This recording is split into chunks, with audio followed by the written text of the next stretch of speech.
Welcome to the Foul Play YouTube channel. Thank you, yours. Hello, everyone. Welcome to episode number 48 of the Open Mic.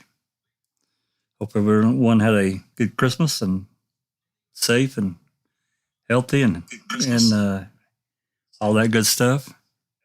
We've been away for a while from the Open Mic. I have to tell you, most people have heard me say that I was really pretty sick. I actually got sick on Thanksgiving Day. And whatever I had for a couple of weeks at least. And the effects of it are gone. I mean, they've been gone now, but I hope whatever it was, no one else catches it. But I think it was the flu. That's what my doctor thought it was as well. So, but it's all gone. Anyway, thanks everyone for coming and dropping by and seeing us. Today we're going to be reading. We're going to have some readers read through some depositions. Mr. Lenk is first, and then Mr. Colborn. Neither one are too terribly long. Lenk's about 50 pages. And we'll do 10 or so pages at a time and pause for any questions and discussion. I'm sure there's some little nuggets in here that everybody's going to appreciate, and we can talk about, especially what we know now.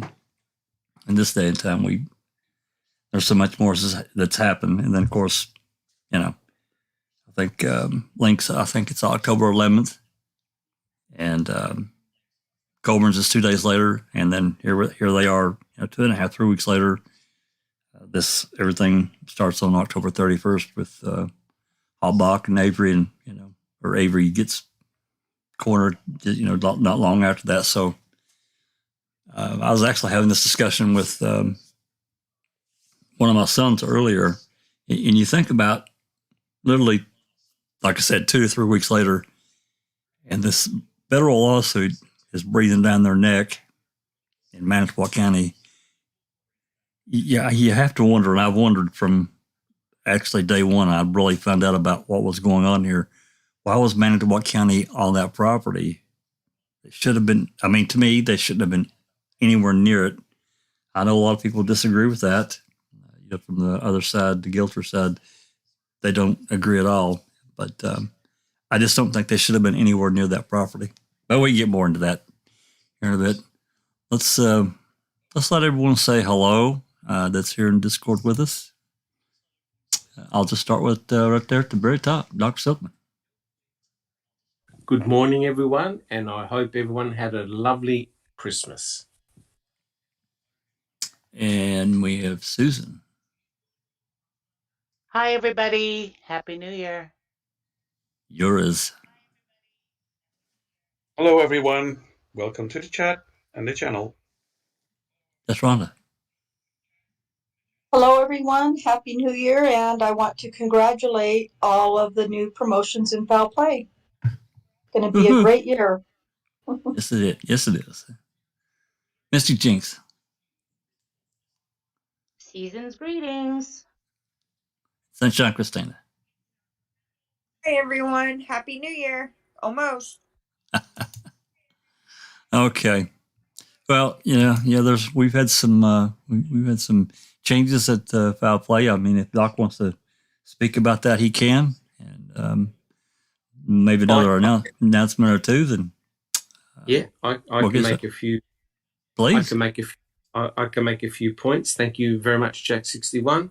Well, I'm really excited to announce that we've had a few structural changes to foul play, and we're all very excited about this. And so, essentially, the way we have changed the structure in foul play is that Bibi, Sammy, Zoe, and myself, we're now foundational members. We're staff, foundational members.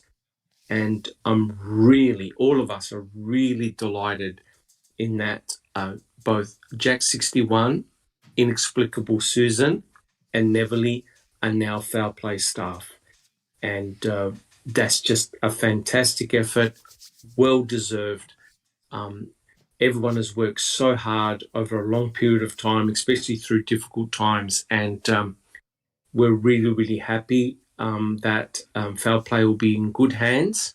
Of course, we'll still be around. The foundational members will still be around, but I feel very excited. I think Foul Play will be heading in new directions. And so congratulations, guys. Also got a series of mods as well. And if you have a look at our welcoming page, we've updated some text and information on the welcoming page. And there we list the various categories, the founders, the staff members, and the mods. And so, looking forward to an exciting future, guys. Well deserved. Thank you so much. Awesome. Thank you very much, Doc. That's very well summed it up perfectly. So yeah, we're going to be heading into some new things coming up in 2022. And also, before we get rolling, one last thing that I'll bring up. We put up a poll. There's an option, a newer option. It's been around for, I don't know, maybe a month or so. I'm not exactly sure when the YouTube kind of snuck it in, but there's a option to click a join button. And I didn't know what it was for the longest time until recently. But it's a basic thing for YouTube. You click join. I think there's like 3 or 4 different things you can select from a pricing standpoint. And this allows people that want to join, they pay X amount, and it gives you certain perks on YouTube as far as few options that you can do. It also gives Foul Play or whatever channel you choose to join a little bit of that each subscription. So we was put up for discussion because for myself, I never got into doing anything like this for any kind of financial gain, and I think I probably speak for everyone here. We all feel the same way. We're just here to present information. With that said, there are operational costs. No matter how we think about, say we're going to do this for free. The truth is that some of these things do cost money. I mean, trial transcripts and motions are $1.25 a page. Most open records requests they run from 15 cents to 25 cents per page. So there is some cost incurred, but there's never everything that we do, everything's tracked, everything's accounted for and audited.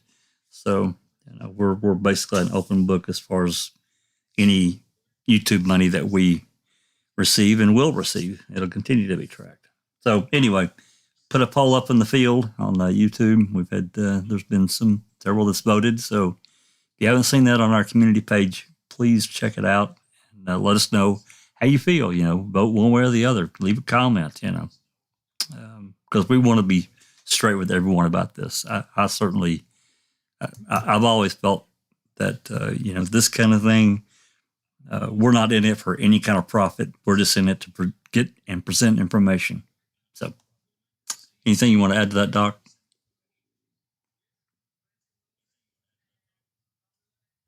No, I think you said it really well, Jack 61. It is an option.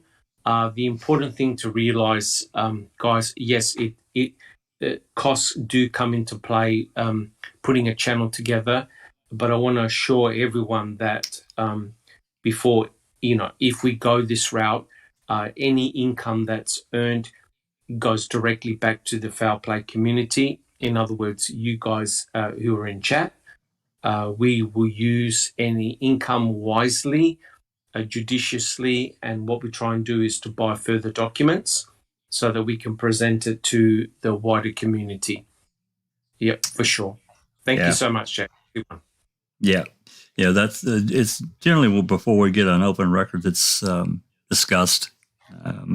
Maybe not at any major length, but sometimes it is discussed and before a decision is made, before we actually get a pay for a open record or whatever. So anyway, let's get started here. So this first one's going to be Can I just say that there's absolutely no obligation to do this? No. Do Thank you. Yeah, there's no obligation.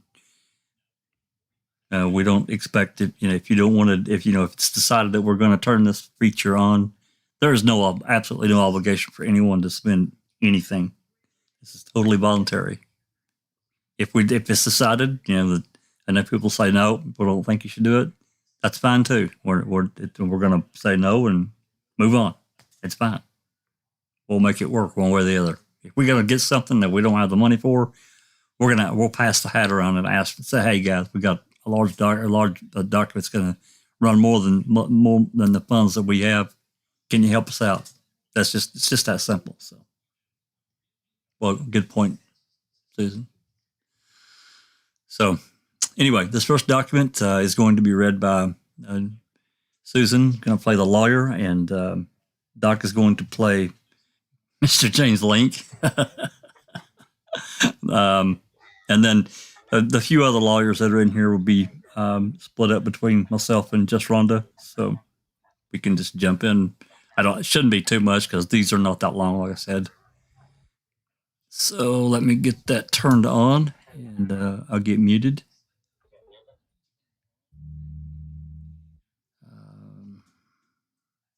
There we go. Right there. Okay, that should pop in here just a second. There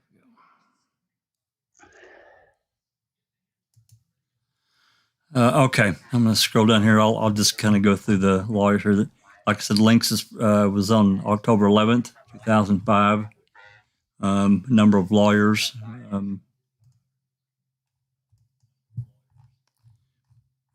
We got, of course, Glenn and Kelly, and then Amanda Kelzer on behalf of Dennis Vogel in Manitowoc County, Timothy Bascom on behalf of Manitowoc County, Amy Doyle on behalf of Tom Kasork in Manitowoc County. John Meyer, Mayer, on behalf of Tom Kasork, and then Steve was present. So let's get started here. All right. Susan and Duck, you guys take it away whenever you're ready. Yeah, I'm ready to go. Okay, one sec. I'm just going to mute my microphone. This is laid out a little different. Okay. I can give you, I can give you the full version if you prefer it. I think that's fine, Jack. Yep. That'll work for you? I think so, yeah. Okay. Start whenever you're ready. Okay. Morning, Mr. Lenk. Morning. I'm going to have a few questions for you about your own background, and then a few questions that will relate to your involvement with the Stephen Avery case and some related matters, okay? Okay. Let's start out with some obvious things. How old are you, please? 56. And can you give me your employment, say, starting 1980? 1980, I believe I was working at that time for Michigan Bell Corporate Security in Michigan. Okay. Prior to that, I'd worked for the Detroit Police Department, and then I moved over here in 88, and I worked at Fleet Farm for a year, and then I got on the Sheriff's Department in December of 88. In what capacity were you with the Sheriff's Department? I started out as a jailer, and then I worked up to the road, became a road officer. Okay. And when did you become a road officer? I think it was about a year later. So it must have been around December, maybe of 89. Okay.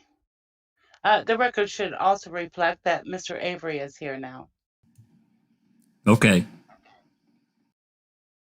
How long did you stay a road officer? Oh, a couple of years. Then I became part of the Metro Drug Unit.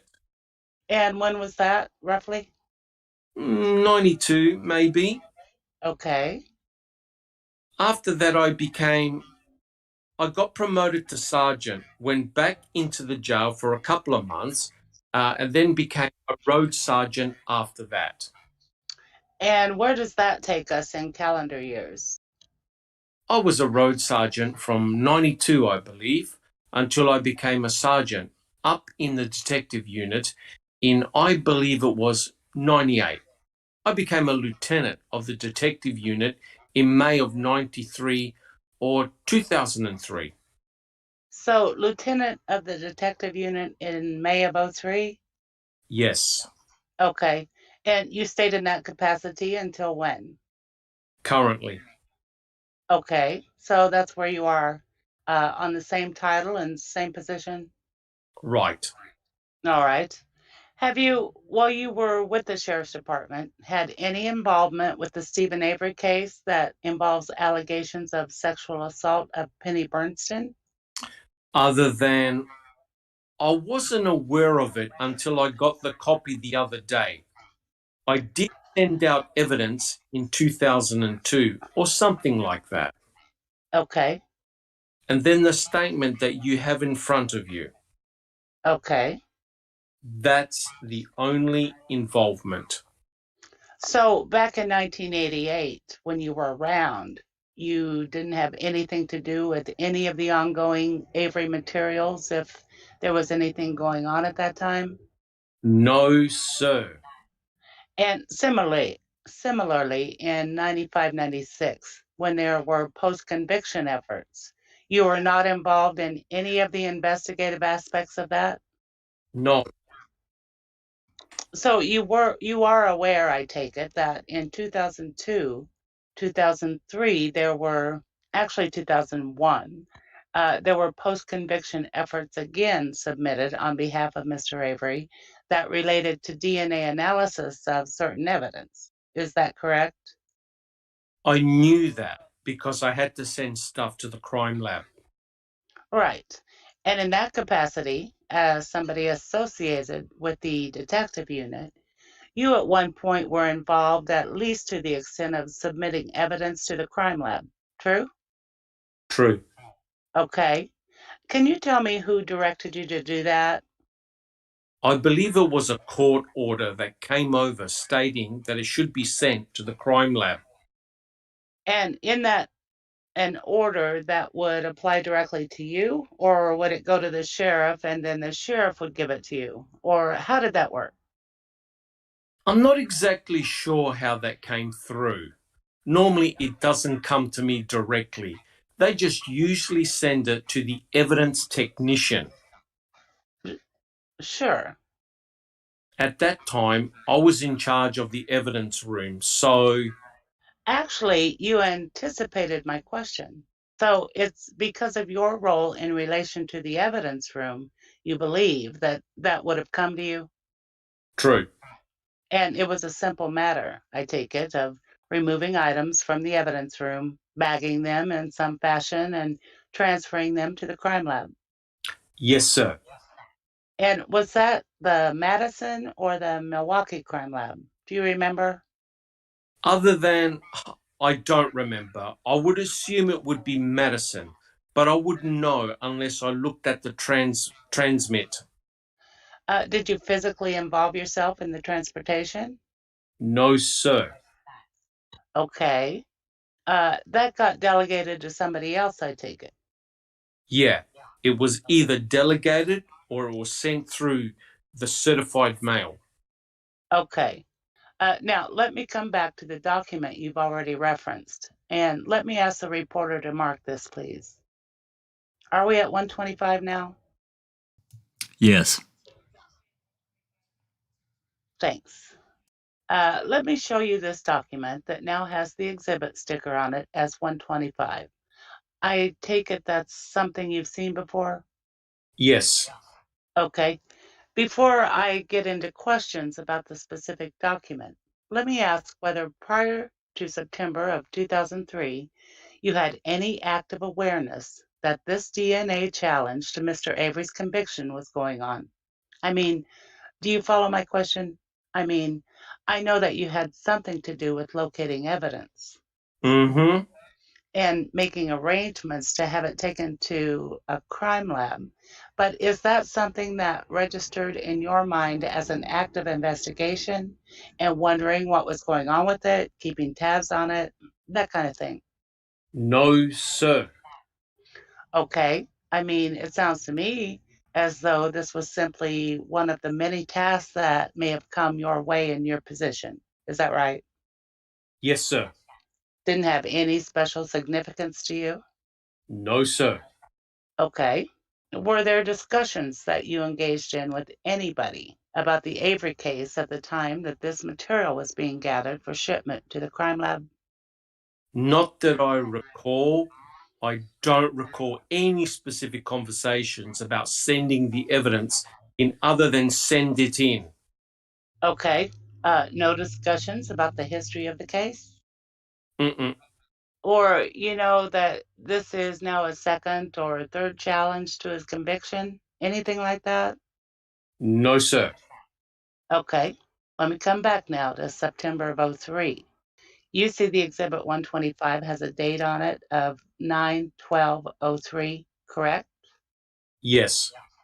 By that time, Mr. Avery had gone through the court process that led to his exoneration, okay? Mm-hmm. Oh, sorry. And I take it, as someone with the Manitowoc County Sheriff's Department at that stage, you would have been aware of that, true? Yes. It was fairly big news at the time, presumably. Yes. And again, let me ask whether before September 12 and the preparation of Exhibit 125, you had conversations with anyone about the Avery case. For example, conversations that may have involved discussions of Gregory Allen. Do you recall any such conversations?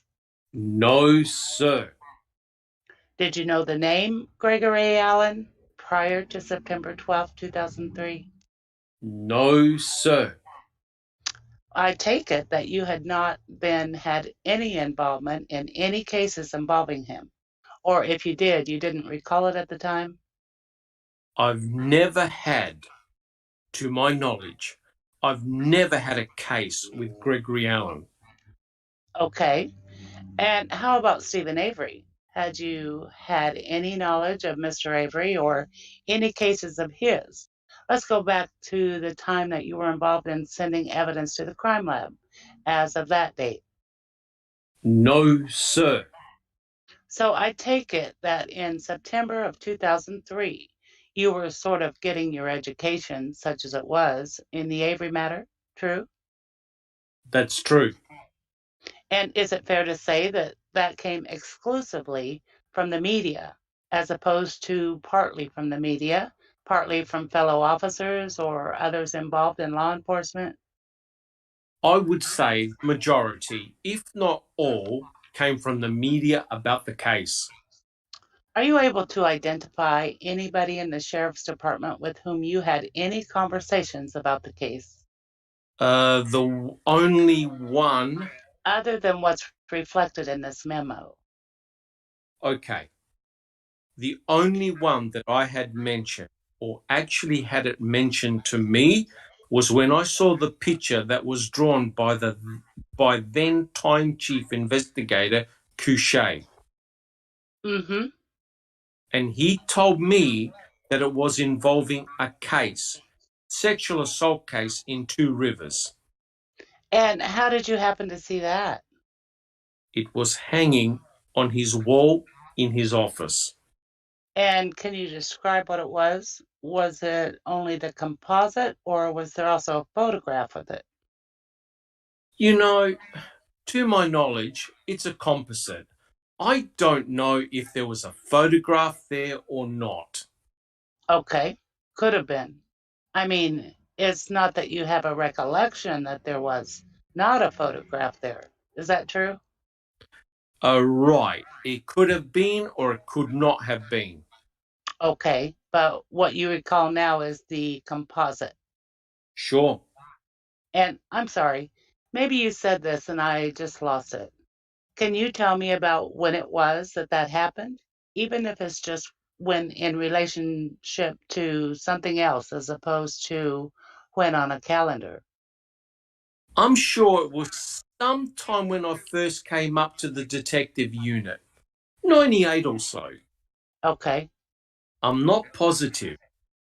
Do you recall conversation with Mr. Cachet at that time about the composite, circumstances under which it was prepared, or the case? No, he just said, doesn't that look like the information that was given about the suspect? I said, yeah. What information about the suspect? Just the description that was given. And how did you know what description? He told me the description and he said, this is what they described and this is the picture that and there may have been a picture next to it so I could compare it. Yeah, that's probably, that's what I was wondering. yeah. Because it would be easier, obviously, Sure. if it's comparing the photo to a composite. Yes. So that would have been roughly 5 years earlier than the memo that we've got in front of us as 125. Roughly, yes. And did Mr. Cachet say anything else about the composite? About the preparation of the document, or that it was his first time, or his best one, or anything at all that stands out in your mind? No, he was just happy that it turned out well. Sure. Other than that, he really didn't elaborate. And so now you know that the exoneration of Mr. Avery has occurred, and the fact that Mr. Allen, has been identified as the perpetrator of that offense. Have you had any conversations with Mr. Cachet about the accuracy of the drawing in retrospect? No, not really. I mean, obviously, it's 2020 hindsight at that stage. True. But just wondering whether you've had any conversation at all with him about it. You're shaking. No, other than look like the picture. Right. Look like the drawing or whatever. Okay, could we go off the record for a second? I just want to close the door behind us. Okay, let's stop right here at 19. I'll go back on the record when we resume, so we can kind of unfold everything that has kind of been talked about, which is, of course, a number of things. Number one, you got some history of Colborn, about his history in the department, and then and a number of interesting things. Of course, we'll talk about the drawing here in a minute. But, so everyone is aware. In Manitowoc County, I would imagine other larger counties or whatever do it this way too. These various officers are rotated in and out of their evidence room.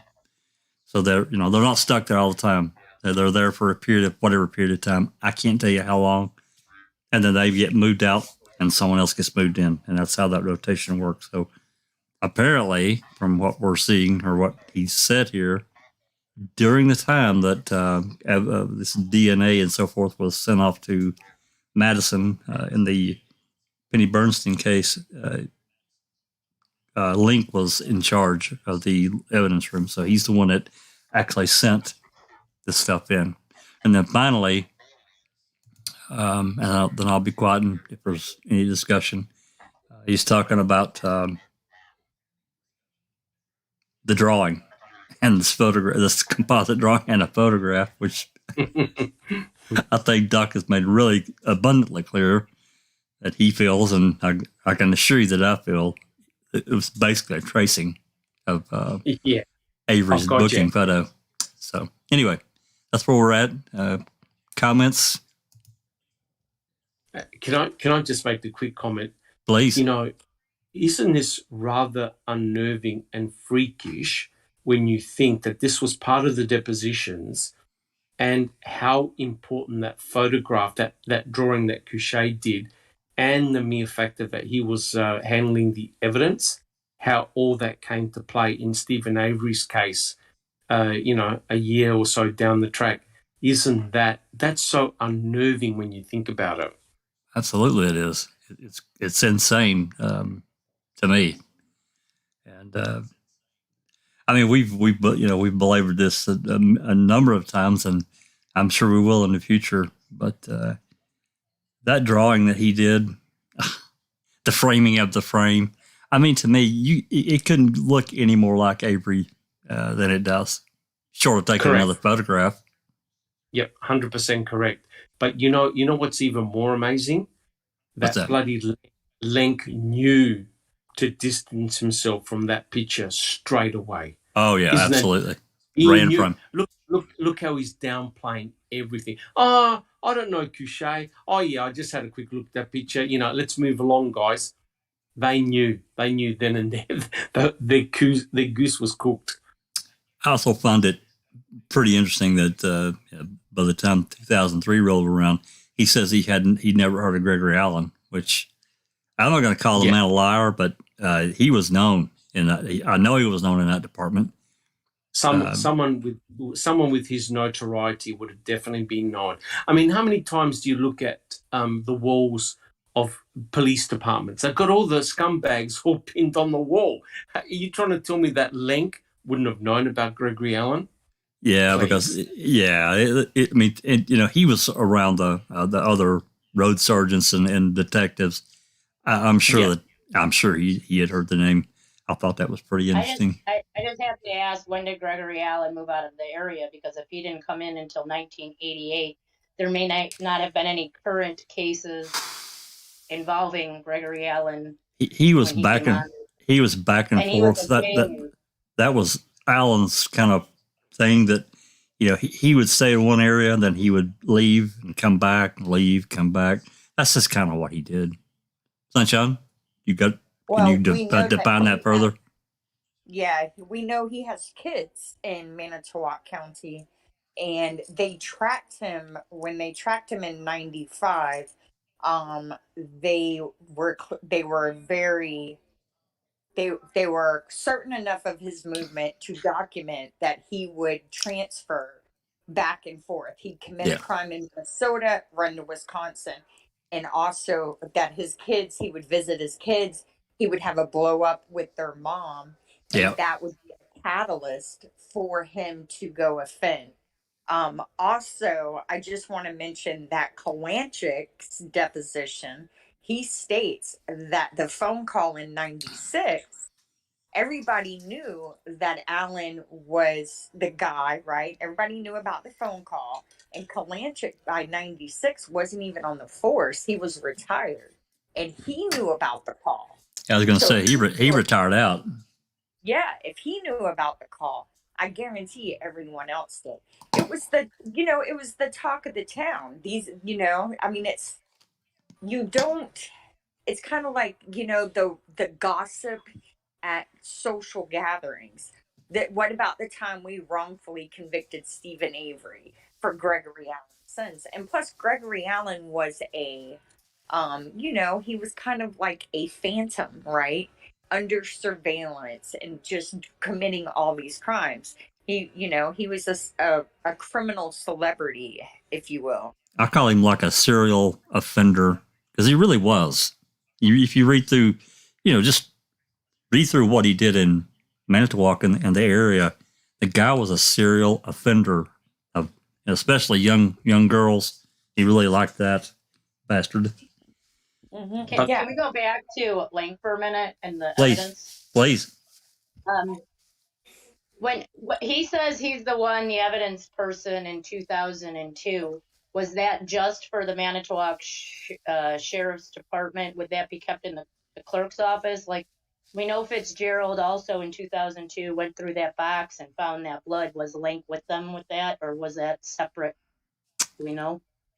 So there's separate evidence contained. There's evidence that's held by the courthouse. Then there's the evidence room in the Manitowoc County Sheriff's Office. Yeah. What's the guy's name? Holmes, or who's the guy that does it for Calumet? That's how they do it. They Hawkins. Jeremy Hawkins, yeah. So they have an evidence room in the sheriff's department, but then they also have a secondary evidence storage at the clerk of court's office. That's how I take it.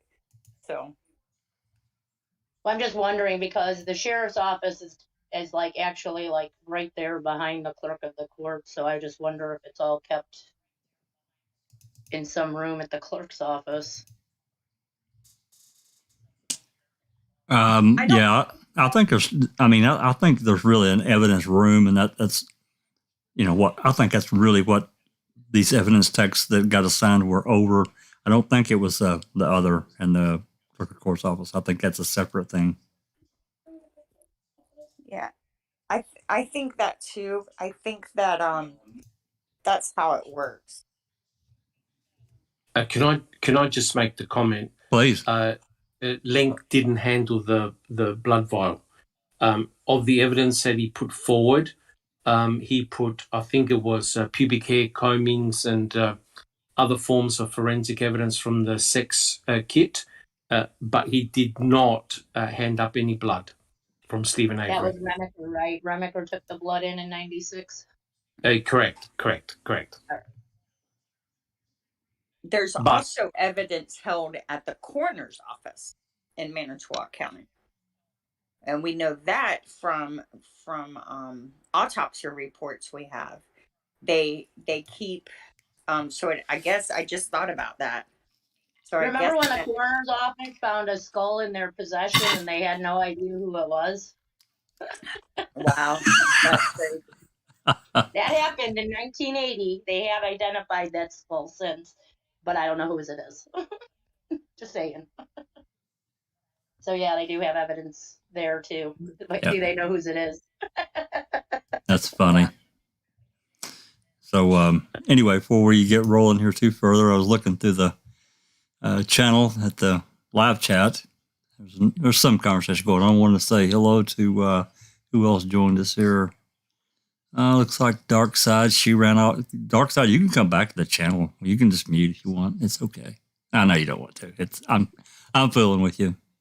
Shane Henry, hello. Galataki, Angie Digman, Paul Ward looks like he's joined us. Who am I missing here?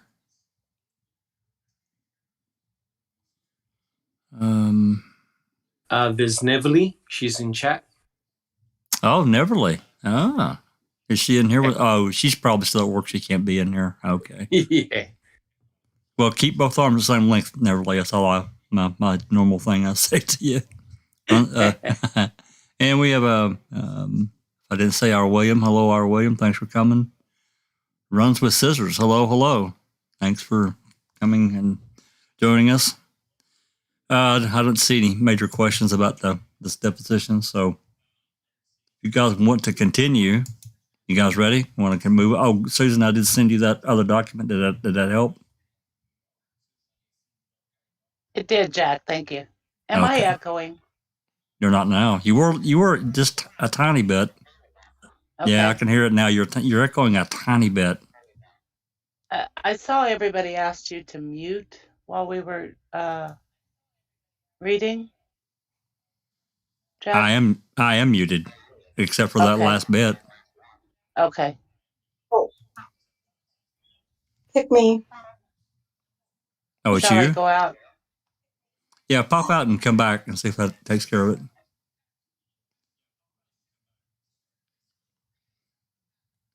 Jack? Yeah. I just wanted to say yours and I both could hear you stirring coffee and possibly sneezing, really? Coughing, snorting, farting, something.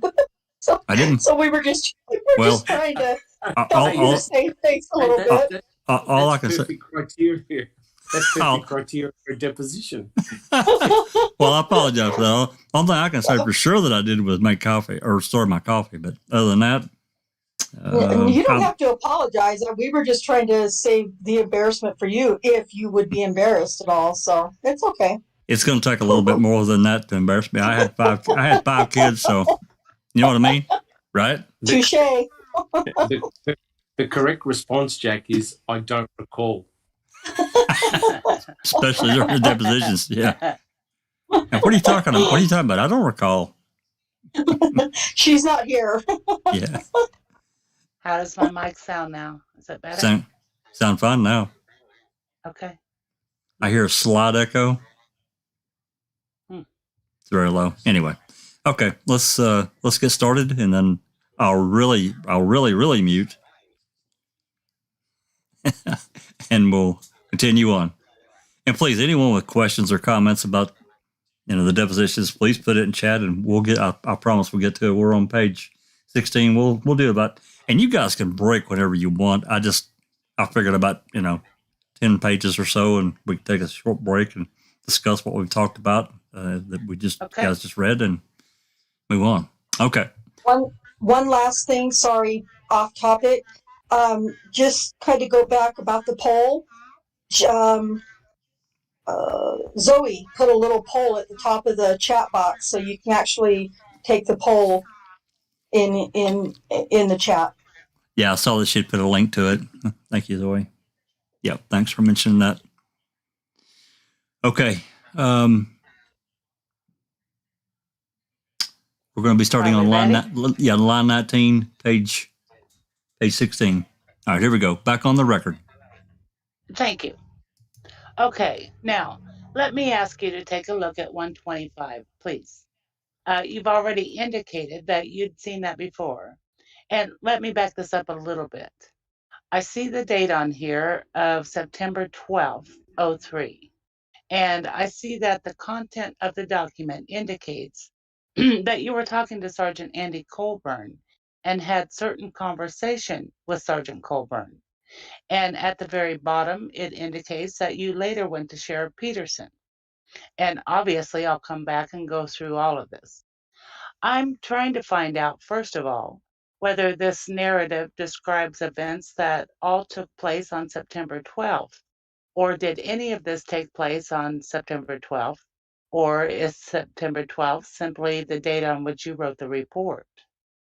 It is my recollection that everything took place on this date. Okay.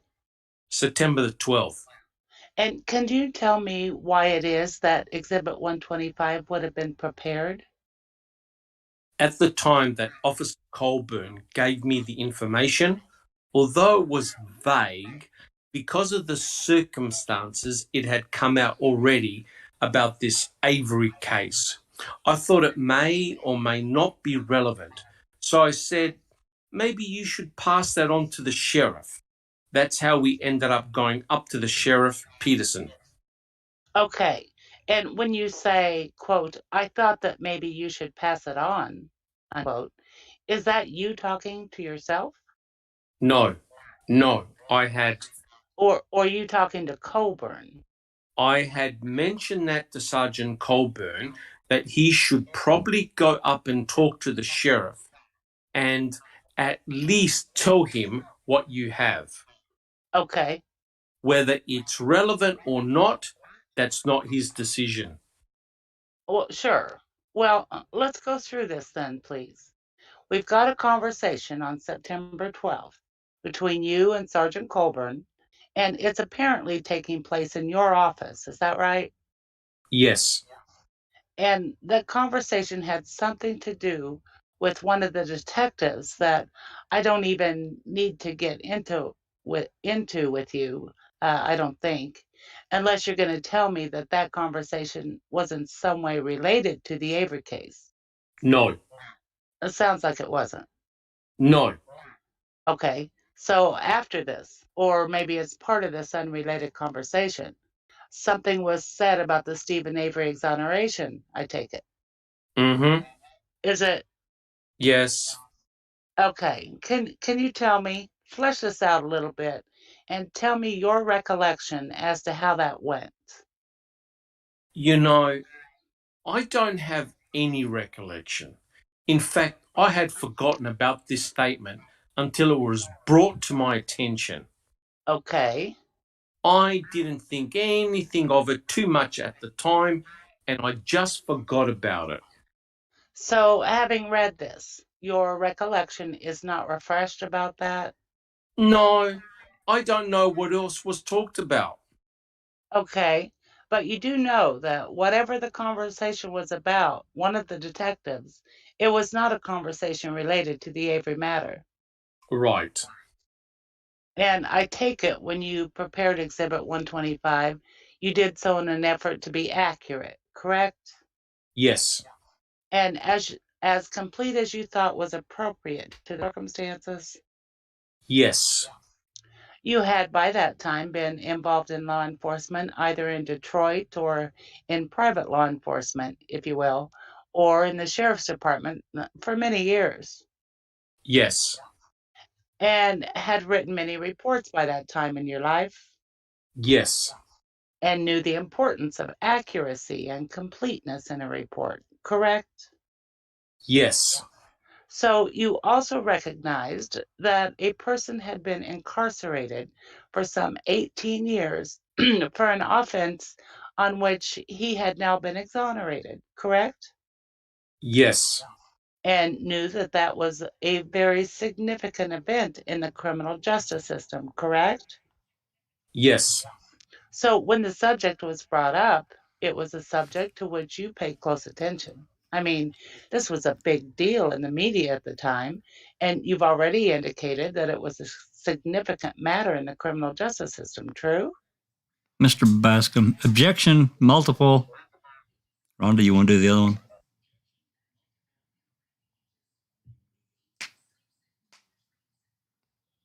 Mr. Mayor, Mr. Mayor, Yes. Oh, and sorry. form also. You can answer. Oh, okay. Yeah, it was a big deal. Sure.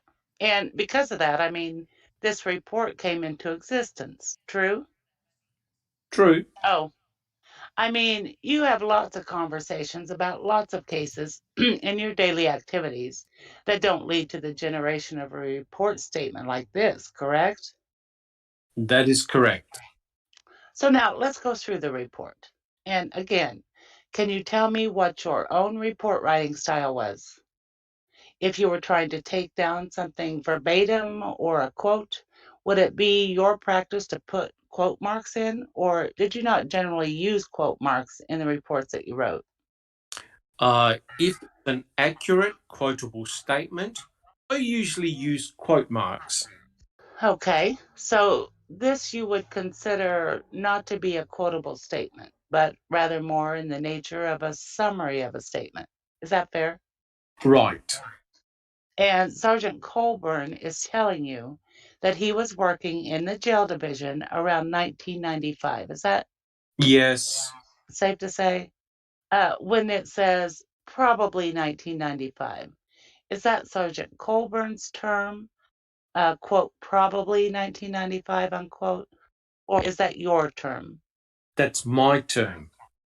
Okay. And would that have been based exclusively on what he said? Or would you have attempted to relate what he said to something you knew about for 1995? I didn't have any recollections of 95. It had to be something that he was relating. Okay. So would it be a fair inference for a reader of this report to conclude that Sergeant Colburn indicated that it was probably 1995 that the events he was about to describe had occurred? Yes. Okay. And he said he received a telephone call as opposed to a personal visit, correct? Correct. And again, there isn't an issue about whether it's a telephone call as opposed to a fax transmission or a personal visit. I mean, it was a phone call because that's what your report says. That's what he told me. And he said that the person calling said he was a detective. And the best that Sergeant Colburn could recall is that he thought the caller might have been from Brown County. Is that correct? That's correct. And where this abbreviation of BRO County occurs, that's obviously supposed to be Brown County, true? Yes. And he said he isn't sure. I'm sorry, I'm quoting from the report. At the end of that sentence, the 4 words are, quote, but he isn't sure, unquote. I take it that means that Sergeant Colborn wasn't certain that the caller was a detective from Brown County as opposed to some other area. Is that right? That's what he told me. Right. Okay, that's his best recollection Correct. of something that had happened roughly 8 years earlier. Correct. And wherever that detective was from, the detective told him that he has a person in custody. And I note that at first it said, quote, have, unquote, and then it got changed to, quote, has, unquote, for being the present tense. Mm-hmm. Is that what you were trying to convey? Yes.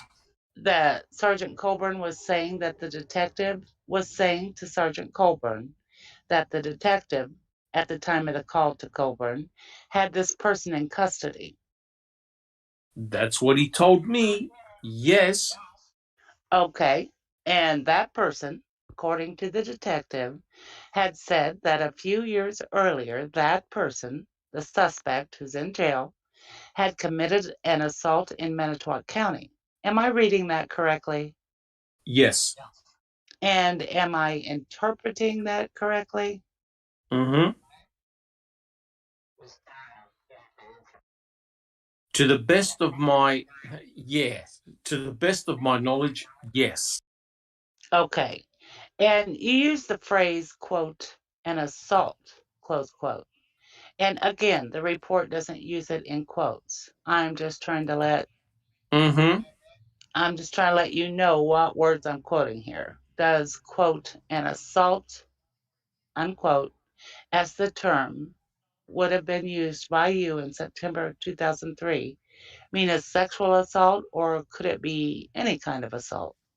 It could be any kind of assault. Okay. If it had been referring to a sexual assault, would you have put down, quote, sexual assault, unquote, as opposed to an assault, or don't you know? Yes. You think you would have? I would have wrote that down. Yes.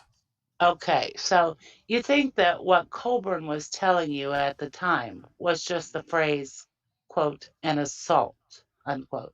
Yes. Okay. That was what the detective told Colborn was, quote, an assault, close quote. That's what he told me. Yes. Yeah? Okay. Detective, I'm reading the last sentence of the second paragraph. Quote, this detective also told Sergeant Colborn that he believes someone was arrested for this crime already.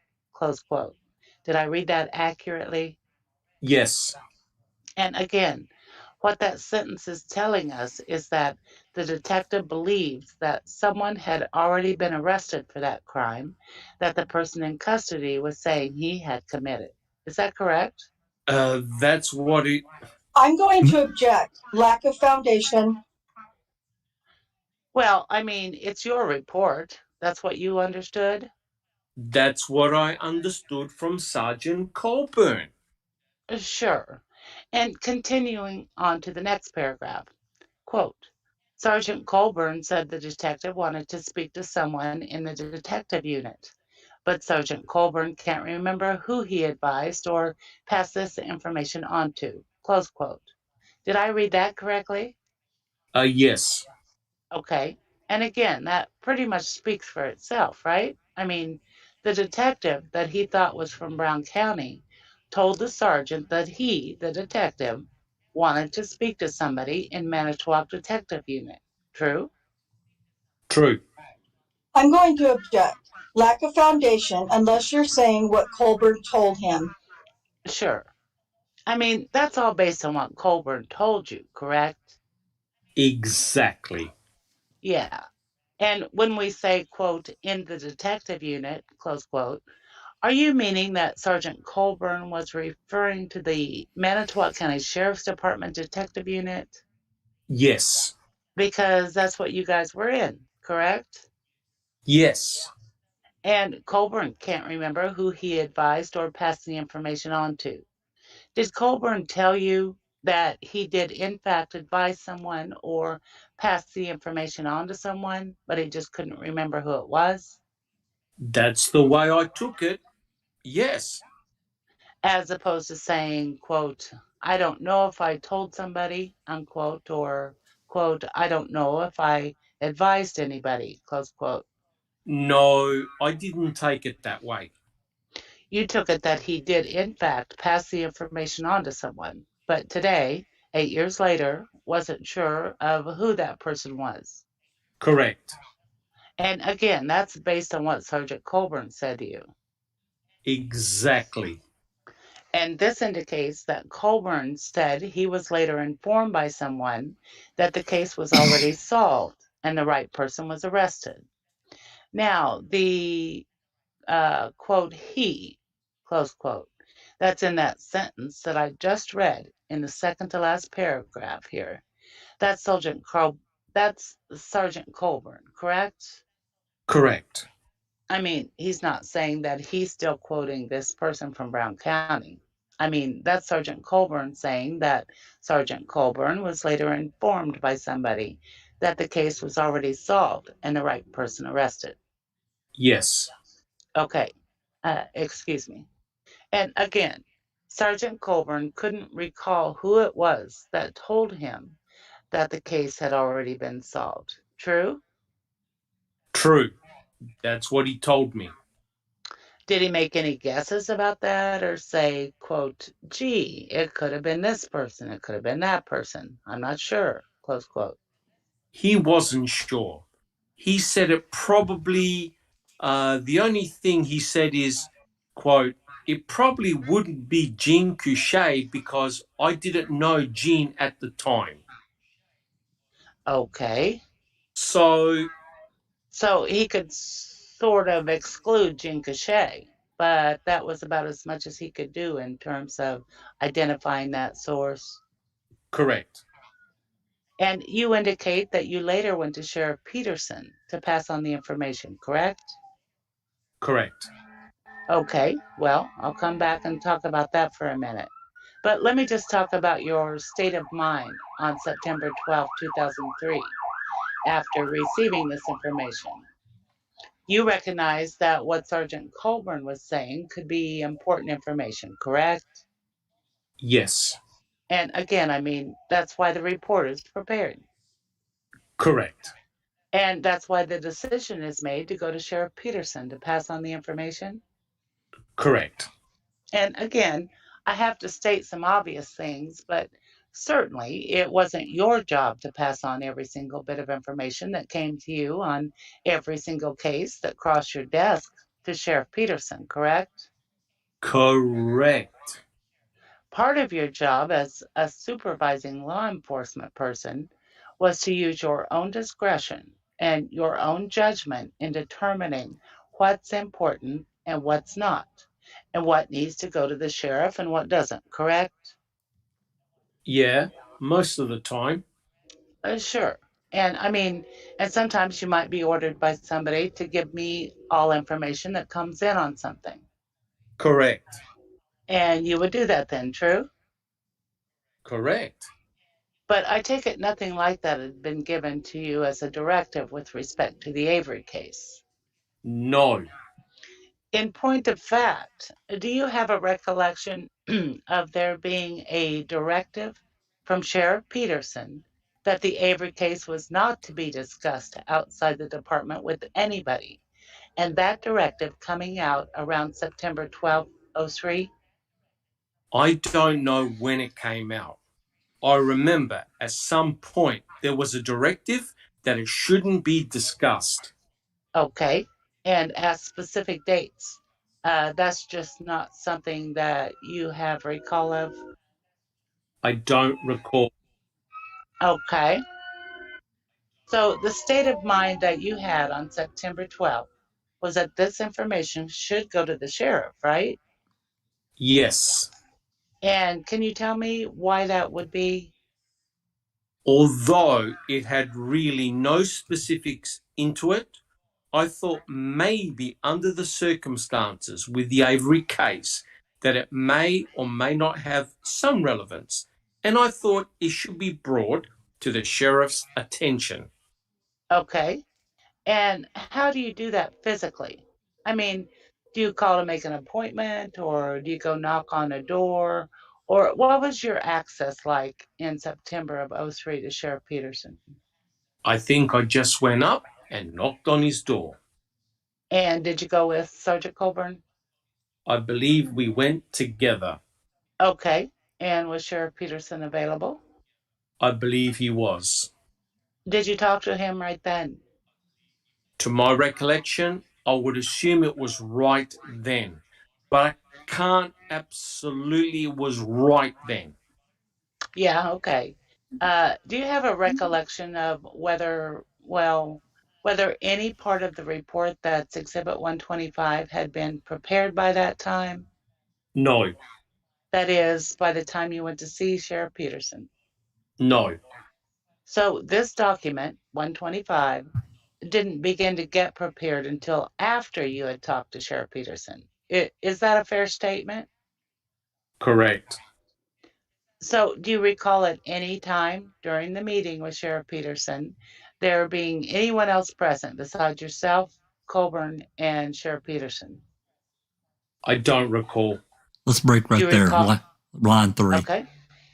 We're you guys have read a pretty fair amount. We're at page looks like 30. What's that, 32? Yeah, looks like 31. 32. 30. Yeah, top of page 32. Oh, mine says 31, Jeff. Does it really? Top of page 31. Okay, top page 31, line 3. I think we're on here. So anyway, Yeah. so now we went through. He's went forward. Glenn has, and he's dissecting this memo that Colborn wrote right when Avery got out. Which, I don't know folks out there and here in chat have as much problems with it as I do. I have a lot of problems with this particular memo and how it's.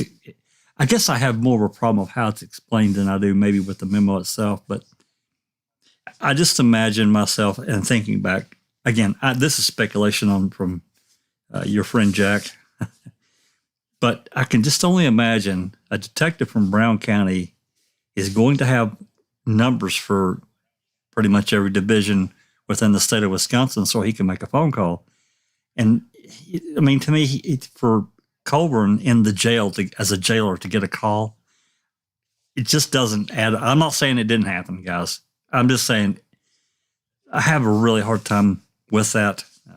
I would think that a detective in Brown County would have the detective division's number in Manitowoc County, Calumet County, Sheboygan, whatever. I also find that very suspicious. Yeah, I mean, I don't know. Maybe I'm wrong there. I don't like to put out any weird speculation. Yep. It's 1996, not 1970. This is, we're not that.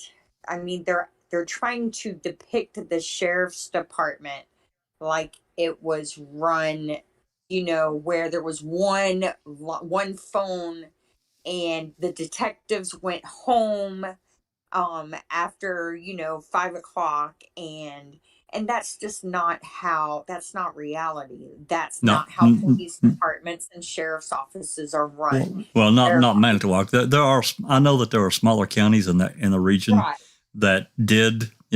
Once 5:00 hit and calls got forwarded over to dispatch to handle instead of going through their own switchboard. But yes, that's correct. And even in the 80s, you hear, because Surratt is complaining when he had to respond to the penny assault, right? Because they had fancy equipment back then for the 80s.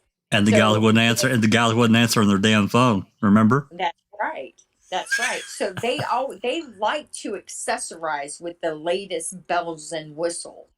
And to have, they all had cell phones by this time, let's be real.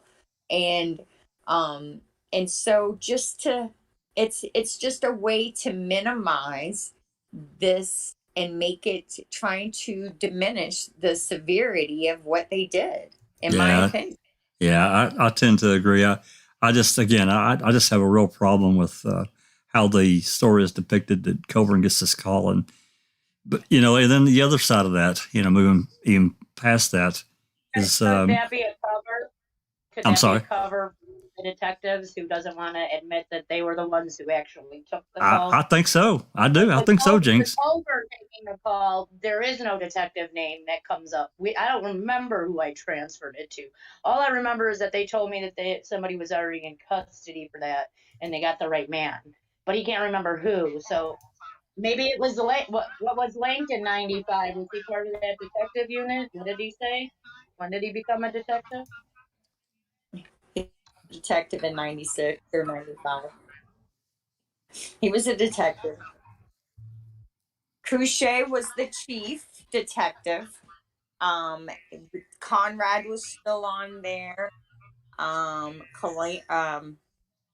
trying to remember the other ones. Yeah, there's a couple more there. Yeah, they had probably 10 or 12 detectives at that time. So the pretending, the Hermans, Bushman, Peterson, all of these guys were detectives. So it's basically Colborn was the guy that they could blame it on, because think about it. And this is when he started getting promoted, right?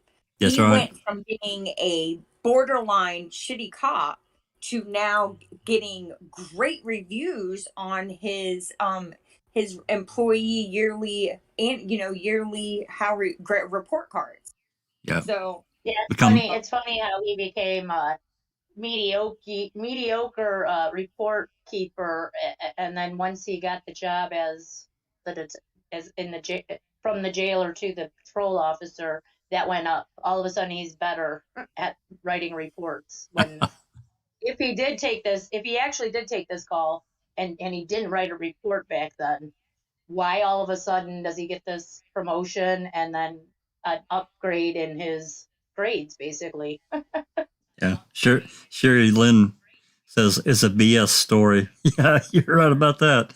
I've always had a hard time with it. But the other side of that is, Avery got out or was getting out, and I've said this before. I just don't think there's any way that the sheriff's department or even the county, if you want to stretch it out to the county, they didn't know what Avery's lawyers may or may not have known about anyone calling the jail, the detective division, because for all they knew, they had the story about a detective calling. So, and as far as report writing, and you guys can comment on this, I don't know about other cases really, but with the Avery case, they didn't actually know about that call until they found that memo, right? Yes, and those reports after they filed the lawsuit. Right. But Colborn, he was actually in the Avery case, he was really terrible. I mean, 8 months to write the one report about, when he went by in November, he didn't write to the Averys, he didn't write a report until August, I think. But if you look at the other side of that, when after Making a Murder aired, he starts writing lawyers within 2 weeks, trying to get someone to take his case for, because he felt like he'd been disparaged and defamed. So he wrote a number of pretty lengthy emails. He was, I must say, fairly articulate. I mean, nothing spectacular, but he could definitely write. So again, the Avery case I don't know if this was the exception and not the rule, because I just don't have any cases from that he was involved in and would have written reports. So, but I just, based on the Avery case, it's pretty terrible. That email to the lawyer is where he admitted he perjured himself on the stand about the key. Oh, yeah. That's right. And remember the letter he wrote long after the fact to the then sheriff. He wrote that letter to the. You remember? I don't remember. I don't remember all the details, but it's pretty lengthy. Oh, to the new one. What's his name? I can't remember. Something. Yes. Yeah, something Oh, like that. I think that's the one I'm referring to. Oh, Where okay. he talks about the key, right? Yeah, absolutely. Wasn't actually wasn't actually, none of it was like he said in court in the Avery case. That And yeah, I'm working on an article, and I'm building some image links with photos for discussion purposes. And the photos of the bookcase, I have so many problems with, because they actually place that manila envelope on top of the change to try and hide the fact that it's there, right? So it's like they're thinking about how they're going to explain the key even then. It's I don't it it's I just Let's have remember problems that with Colborn never ever wrote a report about finding that key No, or shaking the bookcase. no, It Alien was Boy wrote. actually Lenk who mentioned him going through the bookshelf and ramming books in. He didn't say anything about twisting and shaking No, and turning, but pounding and shifting the books inside. and Kacharsky wrote a report as well. But yes, you're right. It was Link that wrote it. And Kratz, when writing the complaint, he states that Kacharsky finds it. No mention of Lenk Colborn, and he mentions that it's on the 7th, not on the 8th. And yeah, that's correct.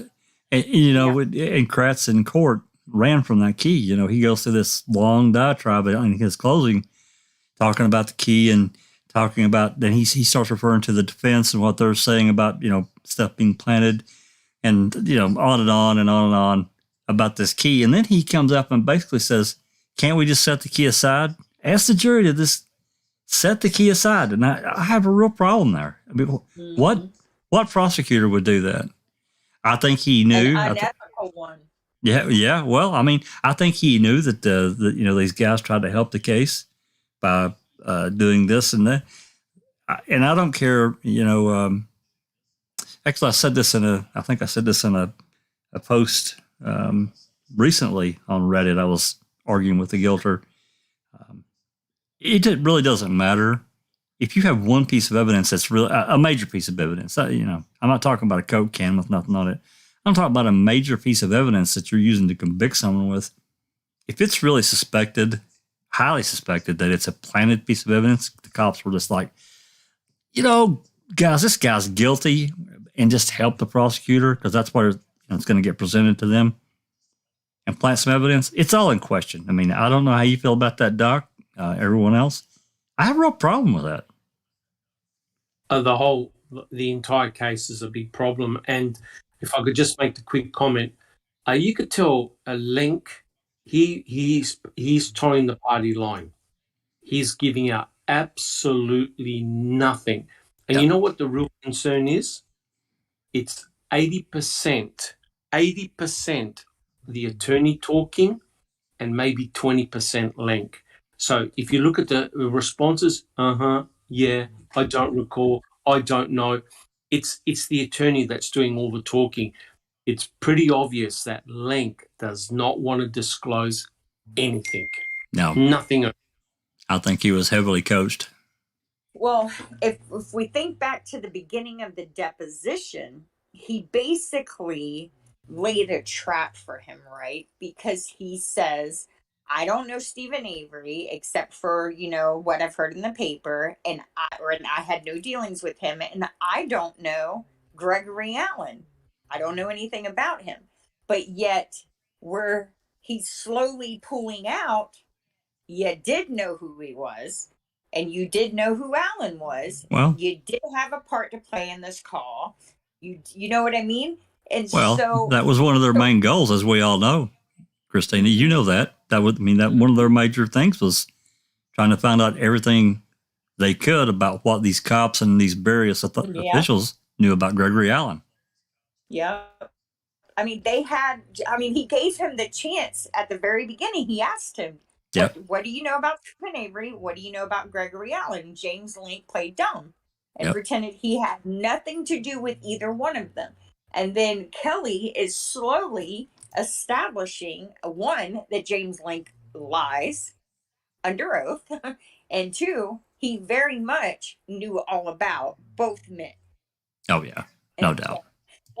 and I also want to just mention that, so we know Andrew Colborn handles evidence in this case, and I didn't know that James Lenk was also an evidence technician. And with the other cases that we're looking at, that bothers me because both of them are, they're corrupt. So yeah, I think we found out in because if just remembering, this is just basic stuff talking about Calumet's talk about they didn't have enough evidence tech and tech. So Colborn and Lenk, they were trained. They had some training as evidence tech. So yeah, I mean, I still don't think that's an excuse to use. And that blood that was admitted into evidence, how come that went into the Calumet County file with Remaker taking it and not the Manitowoc Sheriff's Police Department? Which blood? Put it in the evidence. Which blood? Which were you talking about stuff that they got? He took the blood from the lab when they sent it back. Remaker in '96. And then he puts it in a box with the court papers. Does that make sense, or what? I mean, like, shouldn't he have checked it into some? Yeah, I mean, it should have been. It should. There should. There should have been a chain of custody or ledger. Absolutely. That's interesting that Remaker. So Remaker was involved. What you're saying is Remaker was handling Stephen Avery's blood in '96 as well. Then. That's right. He's the one who took the blood back in and checked it and took it in from. There is an evidence ledger, if I recall, with Remaker's name on it when that blood came back from the lab that tested it. So he may not have been a detective yet in '96. He might. No, he was probably very early on in his career. Yeah, he was yeah. I think he was just a flunky in that in the mid '90s. I don't mean flunky, but I mean a lower level evidence tech. Yeah, and young. Yeah, I think so. I think so, Jinx. That even then there would have been a ledger and a chain of custody. There should have been. Mm-hmm. I don't know. Sounds to me like that's a ORR, open records request. Mm-hmm. Well, I can't afford them. That was what I'm finding out. I got like $400 worth just sitting around waiting. Look until you get to Larry's $5,000 bill that he wanted to send me. I mean, we can talk if you want. Yeah. Anyway. And me. Yeah. Well, before we move on, is there any other comments? I got my first one from Larry Levina, except it came from Todd. They told me to make note of the change, so I don't think he's doing them anymore, Larry. They're like, man, you charged that guy $5,000. We got to take you out of your position. That's how they're able to afford Todd. Well, that was also really honestly that was all suggested by one of the county lawyers to Larry when I sent that request in. Mm-hmm. There's an email chain about my requests. Wasn't that going to take some time to search? You need to figure this out. And that's when I got this massive bill.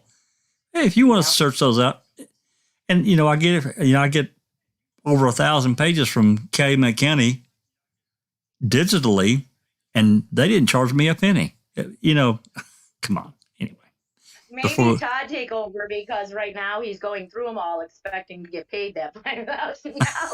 I hope not, because there's no way. Even if I had $5,000, guys, I just don't think I'd do it. Anyway, I hope he is, because he's taking all the time to do it without the payment. What's aggravating is we know that they have a guy who, especially when it comes to electronic records, like emails or something, we know that there's a guy who specifically searches, who writes code for that. And it doesn't take him long to do. And he's done it already. So the code's already written.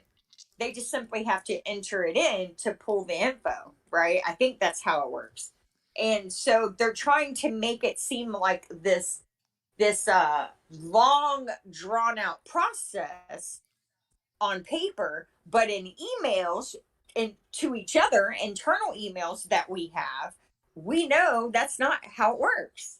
That's what's but before we get started, just to that point, it does sound like, they have to go to, like 10 buildings scattered throughout the state to search this stuff out. And to me, it really doesn't make sense. And I really haven't pursued exactly how their systems work. I know that, it's not exactly like we walk up to our computer and we're going to search our hard drive.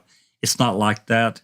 Type in a keyword into the search function, and it's going to pull everything out of that keyword you tapped in.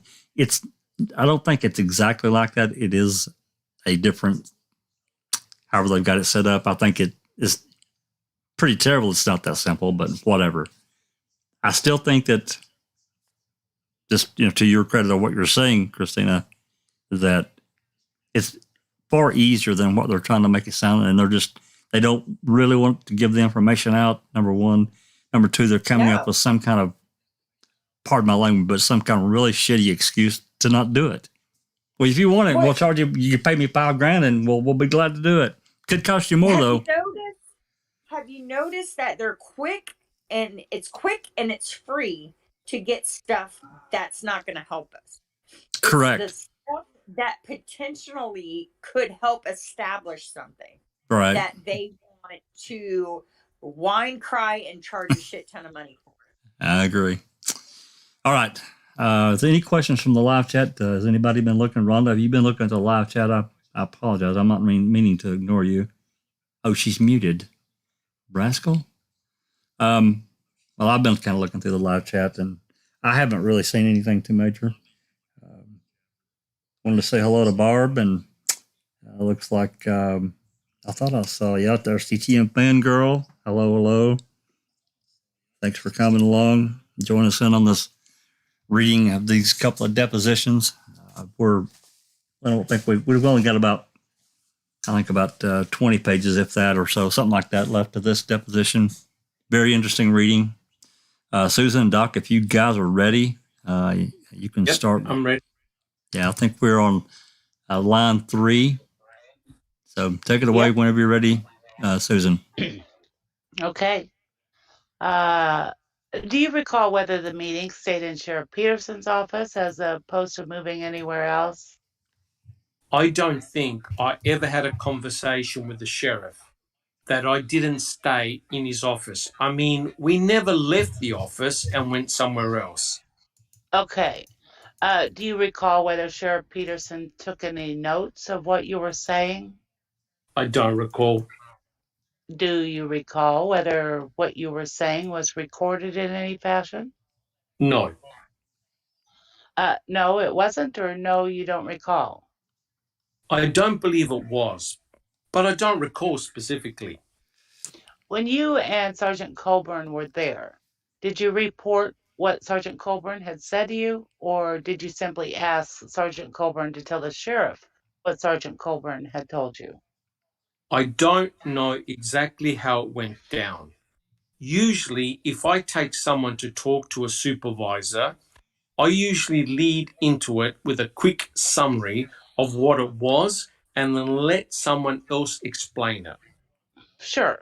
And that's, again, that's probably what would have happened based on your own experience and practice. It's probably what happened. Okay. It certainly would not be the case that Sergeant Colborn would not be allowed to speak to the sheriff. No. That's the point of his being there, correct? Correct.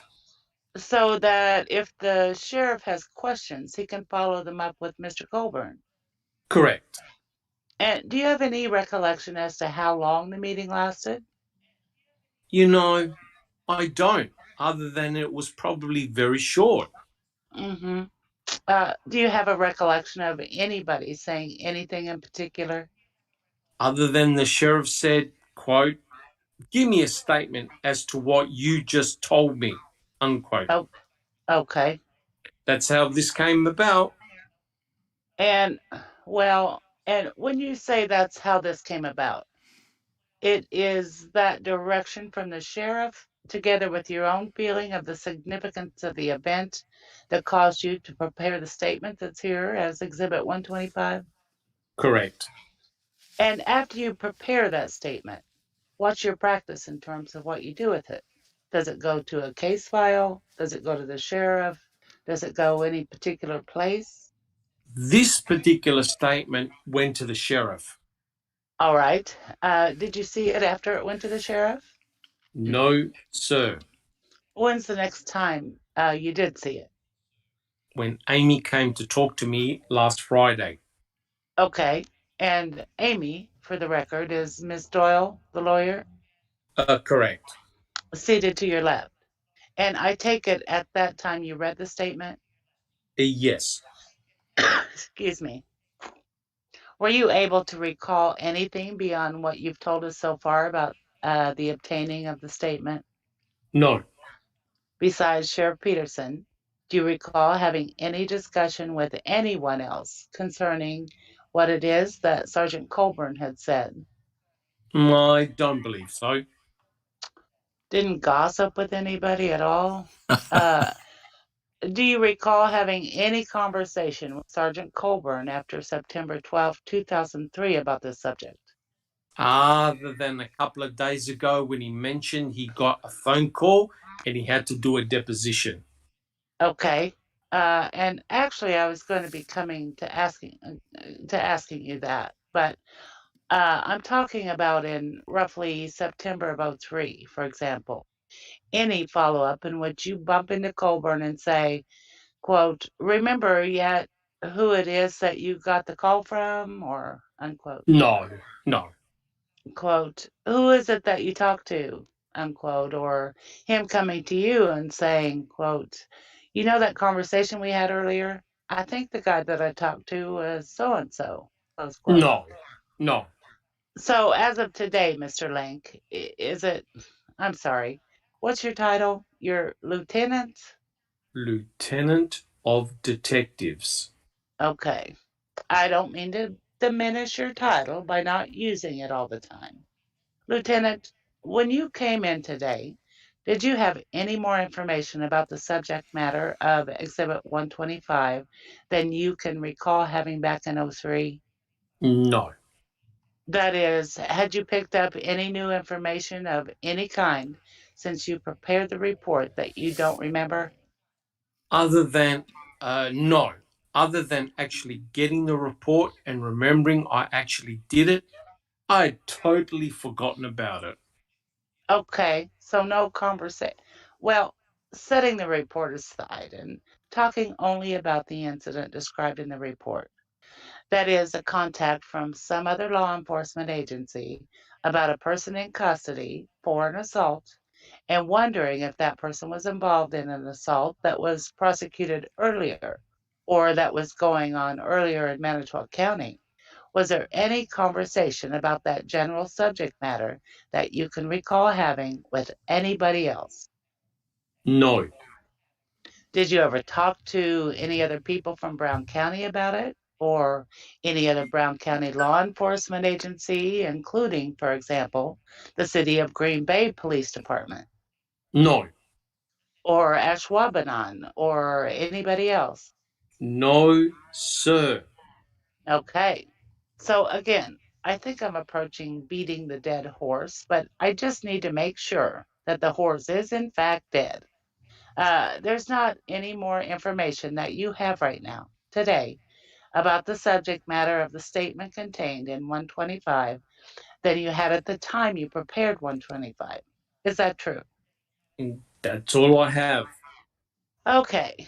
Now, let me shift to conversations with anybody in connection with this litigation that's going on now. Okay? Mm-hmm.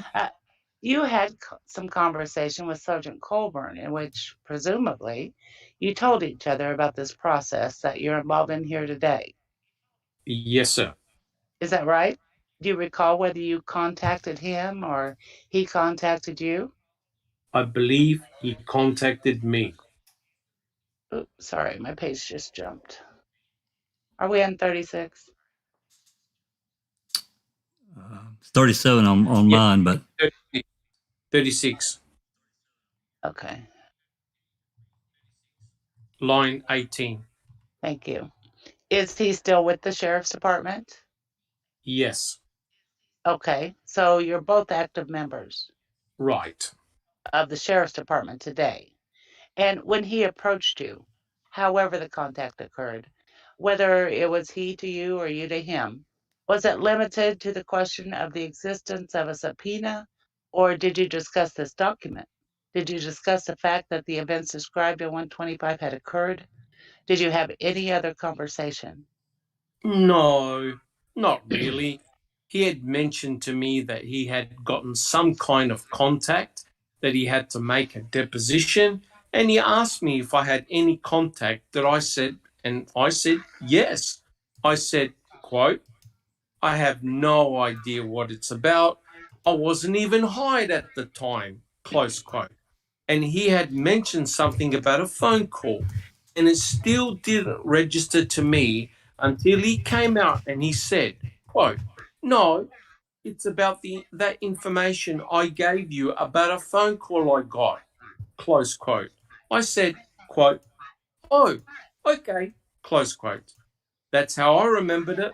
So, And did he say anything about having an improved recollection or increased amounts of information no, today as opposed to what he had back then? not to my knowledge. How about conversations with Sheriff Peterson?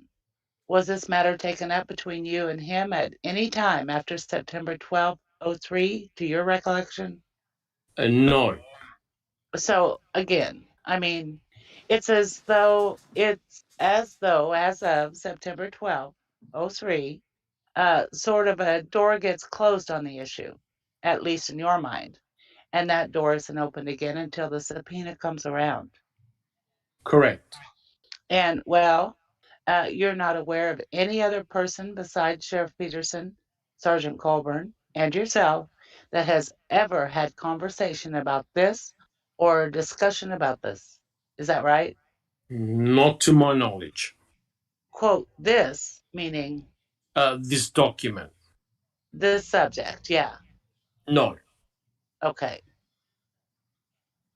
In Exhibit 125, in the third paragraph, quote, Sergeant Colborn said the detective wanted to speak to someone in the detective unit, but Sergeant Colborn can't remember who he advised or passed the information on to, close quote. Do you remember that? Yes. Okay. Again, that's Sergeant Colborn indicating that the person he recalled as a Brown County detective wanted to speak to someone in the Manitowoc Detective Unit, correct? He said whoever he had talked to wanted to speak to someone in the detective unit. Right. And again, I think we've already agreed that that's the Manitowoc County Detective Unit that he's referring to. That the person he wanted to speak to? Yes. Yes, sir. And in short, he wanted to speak to a Manitowoc County detective who might know something about this other case. I mean, that's what you understood. Correct. Sergeant Colborn to be saying that the other person had said to Sergeant Colborn. Correct. And the testimony that you gave earlier about the composite drawing that, what's Mr. Couchet's title at the present? At the time, he was chief investigator. Okay. That Chief Investigator Couchet had in his office, as I understood your testimony toward the end of that discussion, you were thinking that there probably was a photograph there as a comparison point. I think there probably was, now that I'm thinking about it. There probably was a picture there so you could compare the two. Let me try one other thing, then see if that refreshes your recollection at all. Obviously, Inspector Couchet would have had to have gotten a description verbalized to him by the victim in the assault, true? In order to prepare the... That would be the normal procedure. That's the ordinary way of. I'm just going to object. Lack of foundation. Sure. And that's the ordinary way that kind of composite would be prepared. Usually from the victim or from a witness or. Sure. But I mean, from somebody who says they saw the person. Correct. And could it have been that what Inspector Couchet was saying to you was the description he had received from the victim and was asking you to compare that to the composite as opposed to comparing the photograph to the composite? No, I think actually it was comparing the photograph to the composite. Okay. To see how close they were. Okay. Did you think it was traced? Sorry. And so what he had was then a photograph of, and I take it the photograph was of Mr. Avery. I believe so. Yeah. And again, this was obviously before Mr. Avery had been exonerated of the crime. Mm-hmm. This was, I think you said, in what, like 98 or 9, something like that? Somewhere in my first part of coming up in the detective unit. Yeah, okay. And at that time, again, I think you've indicated that the Avery case was not something significant to you. No, sir, not at all. Okay, I think I'm finished. Anybody else have any? I don't have any questions for this witness. I just have one question. I believe you stated that Exhibit 125 was prepared because of a request made by Sheriff Peterson that you prepare a report. Is that correct? Correct. Would you have prepared Exhibit 125 if the sheriff didn't direct you to prepare a written report regarding your conversation with Colborn? Probably not. That's all I have. Okay, that's the end of this deposition for James Lenk. So let me get this. Because this report was prepared after the conversation with the sheriff, how much was the sheriff advising Lenk before he wrote it to leave out? That's a fair question, and we can't know for sure. Go ahead, Christina. Who did Rhonda read for? What Ms. attorney was that? She was an attorney for the. Go ahead. No, go ahead. I'll have to scroll back to the. If you know the answer, go ahead because I have to scroll up. I was going to get. Well, it's Doyle. I thought it was. I thought it was the Lenk's attorney. Okay, so they're representing Manitowoc County government. So, right. All right. So, and I think he thought by absolving Lenk, he was, scoring a point. But he actually just highlighted what Jinx said. They weren't going to report it at all until Peterson had him write it. And we know Peterson also dictated what they write. So just for clarity and to answer that question, you can see Amy Dole as part of a firm there out of Milwaukee on behalf of Tom Kasork and Manitowoc County. Just want to. Yep. There you go. And I just want to mention, I did some digging, I don't know, about a month ago, just out of curiosity's sake. And now in 1985, the DA was definitely a county government employee. The sheriff, on the other hand, is a state employee. I found that very interesting. So I posted sources to prove that what I'm saying is correct in the Discord channel. I think it got buried, but I find that very interesting. And if you think about it, it makes sense because Doyle is a DOJ attorney. Yeah. Right? Yeah. Yeah. So that's it. So they've allowed us to think that only the county government was being sued. But in reality, Tom Kasurek is a state employee. So by suing him, They were suing the state of Wisconsin. Well, I thought yeah, Doyle was part of a firm, not the DOJ. I do think she did represent. I think they were that. Well, I'm not going to say how to say this properly. He had a private attorney, and the DOJ had attorneys there as well. I'm pretty sure she was.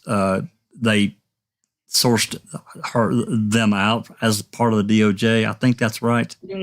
Don't hold me to that, Jinx. I will double check that, but I think she also, I think there was a third party kind of thing that they hired out, and she was that person out of that firm that did it. I think. I'll confirm that. But go ahead. But the money came from the DOJ for her services. Well, Kasorican, he was, him and Vogel were on the chopping block. I mean, I guess by extension, I mean, the state wasn't per se named. It was him personally. So, he's been doing everything left, right, and center to try to protect himself, got his homeowners. I think it was State Farm or Allstate or whatever. Maybe it's State Farm. They're scrambling, saying, hey, if he went outside of his, his normal duties, we're not covering him. We're not paying.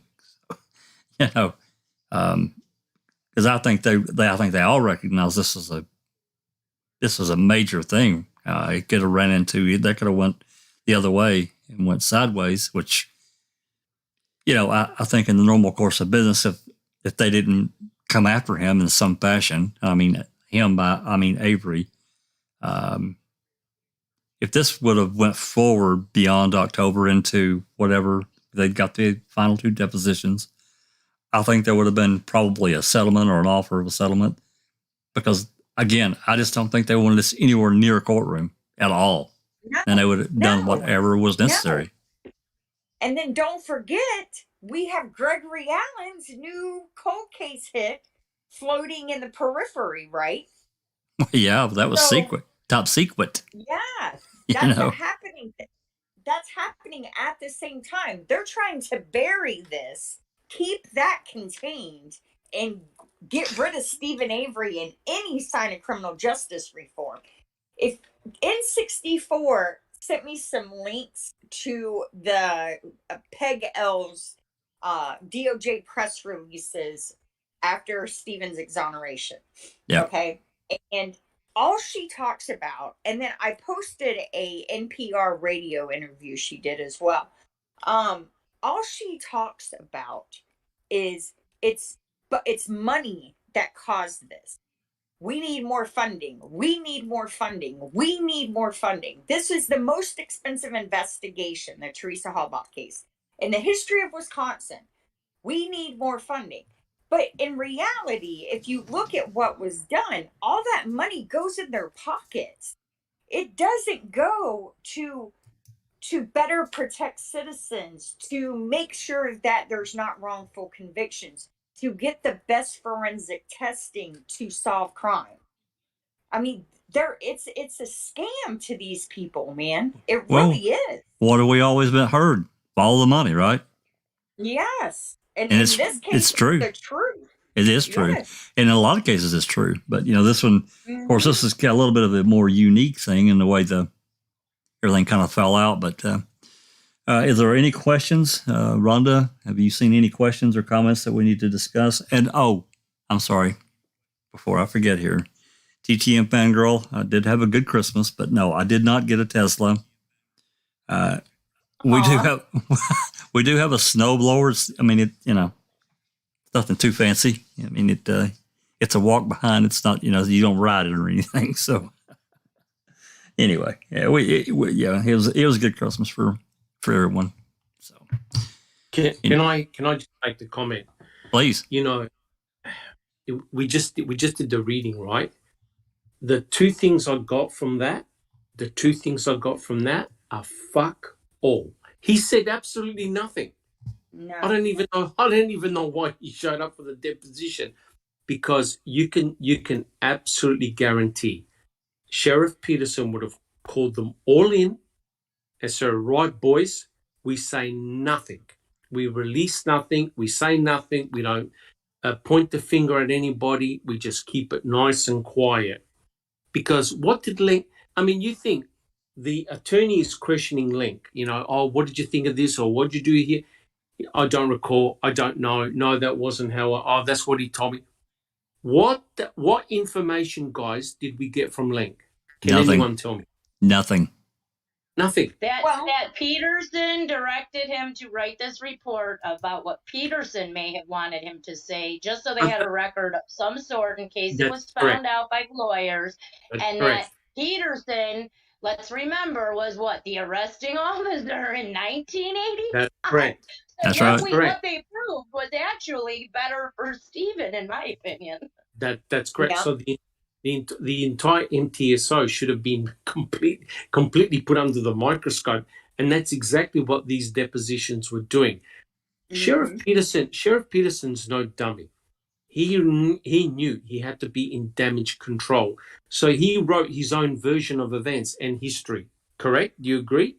Yep, 100% agree. He probably learned that from his boss, Kasuri. Correct. Oh, correct. They're masters at it. Absolute masters.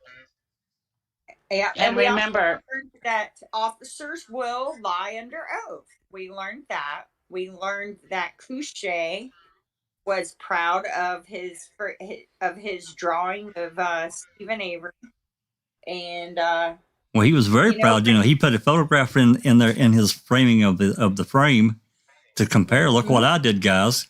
Right? And go ahead, continue on, Doc. I was going to say, have you ever seen a case like this in which, think about it, Lenk is connected to the evidence, the forensic evidence in the clerk's office, right? And guess what strategy Stephen Avery's defense team goes by? That Lenk got his hands on that blood supply. Isn't that incredible? Yeah. The coincidences of this case are just ridiculous. And here we have in black and white proof, in testimonial proof, that Lenk was involved in the forensic, handling Stephen Avery's forensic evidence. I don't believe that blood vial had anything to do with the planting per se, but isn't it amazing how it's the same guys doing the same things in both cases? Over and over. Yep. I have a question. Yep. Do you think Beauty and Strang just missed it entirely by not looking at the depositions? Were they not available? Do you think they would help them if they had taken the time to read them? The depositions would have been a gold mine of information. Yeah. Because they could have built a strategic case that said, hey, look, guys, you had a motive, a massive motive to set Stephen up, my client. You had a massive motive to set him up, right? And all you need to do is to see that doubt in the jury and also the judge to think, oh, jeepers, the depositions were only, a couple of weeks ago?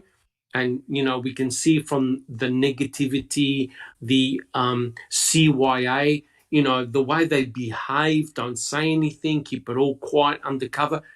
They had a massive motive to nail Stephen Avery. I think Strang and Buting potentially missed an opportunity. I think that I do. Do we know that they didn't have access to those depositions? I don't know. I don't know that. I don't know that. I'm wondering now. I mean, I just know that, and we all know that Glenn and Kelly paid Magnascript, to do it. As far as availability, that's really more of a Glenn Kelly question as to when they were actually, they got finished and got everything transcribed. I'm sure they did it. I mean, they did actually settle his case right before they became lawyers, right? Yeah. And it was on Kelly's recommendation for Strang, I think, even, wasn't it? Exactly. Yes. Mm-hmm. Yeah. I mean, the one they actually knew about what was happening in some part from them. I mean, the depositions started in May and they finished in October. I mean, I don't know the time frame of, when they got everything prepared and transcribed. I'm going to guess that probably several of them, if not all, or or done by February of 2006. I don't know that, though. But I think that, back to Doc's question or Christina's question, or both, I think that really that Buting and Strang got a little too sold on the fact that they could sell the planting aspect. I think they did sell it to a great degree. Remember, the first jury polling was 7-3 or 7-3 and 2, something of that nature, for 7 for acquittal. That's pretty good considering. I don't think they would have won no matter what, because the jury was stacked with law enforcement's children and people related to county workers. All of those people would have been affected by that lawsuit, the county workers. Maybe not their father's pensions, but then there's that thin blue line. You believe in the officers. You have that kind of built into your blood when your father or whatever is in law enforcement, I think. And I think they just trust that, thinking, well, my dad was a good cop, so, of course I'm going to think these guys are good cops too. Good cops won't lie and cheat. And I think that's kind of how they stacked the jury. And then when put to the test by Carl Wardman, who believed they were guilty before they were even heard, Yeah, I think there was also has a kid in law enforcement. He's a volunteer sheriff's officer. It's like you have to wonder, no matter what they did, would they have lost no matter what because of that jury? I think they were I think there was a lot of pressure in that room, but I also think that there was external pressure, and them knowing exactly what you just talked about, and probably what we talked about before many times, is the fact that I'm sure a lot of juries face this very same thing. It's a fear. If they're saying Doc can probably, I know we've talked about it. If they acquit, this jury now feels threatened, or they could feel threatened from an outside, maybe more than one outside source. You do have the one juror coming forward saying he was threatened in some way. The cops were coming to his house, or they traded, whatever he said, traded boats, whatever it was. So that makes you wonder too. They were threatened also. So no matter what. Doc? I was going to say, it really is a shocking situation. And even Ken Kratz did the Vail threat. These are your cops. He did. So the jury knew the consequences. Yeah. And yet 7 of them said not guilty, right? Without all the stuff that we know now, 7 had the guts to say not guilty. That's incredible.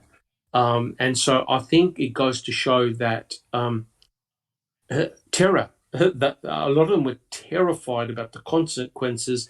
Could you imagine the jurors would have been hounded had they released Stephen Avery and, of course, Brendan Dassey? It would have been a shit show of monumental proportions. I agree. Just Rhonda, you were unmuted a minute ago. What was your question, comment? Oh, God, are you kidding me? No. You need to search your memory. Get the memory banks. Nope, it's gone. Okay. I'll come back to it eventually, probably. About Buting and Strang. They also had no time on their side. If you think about it, they took on the case in March 2006. 100 days into the case.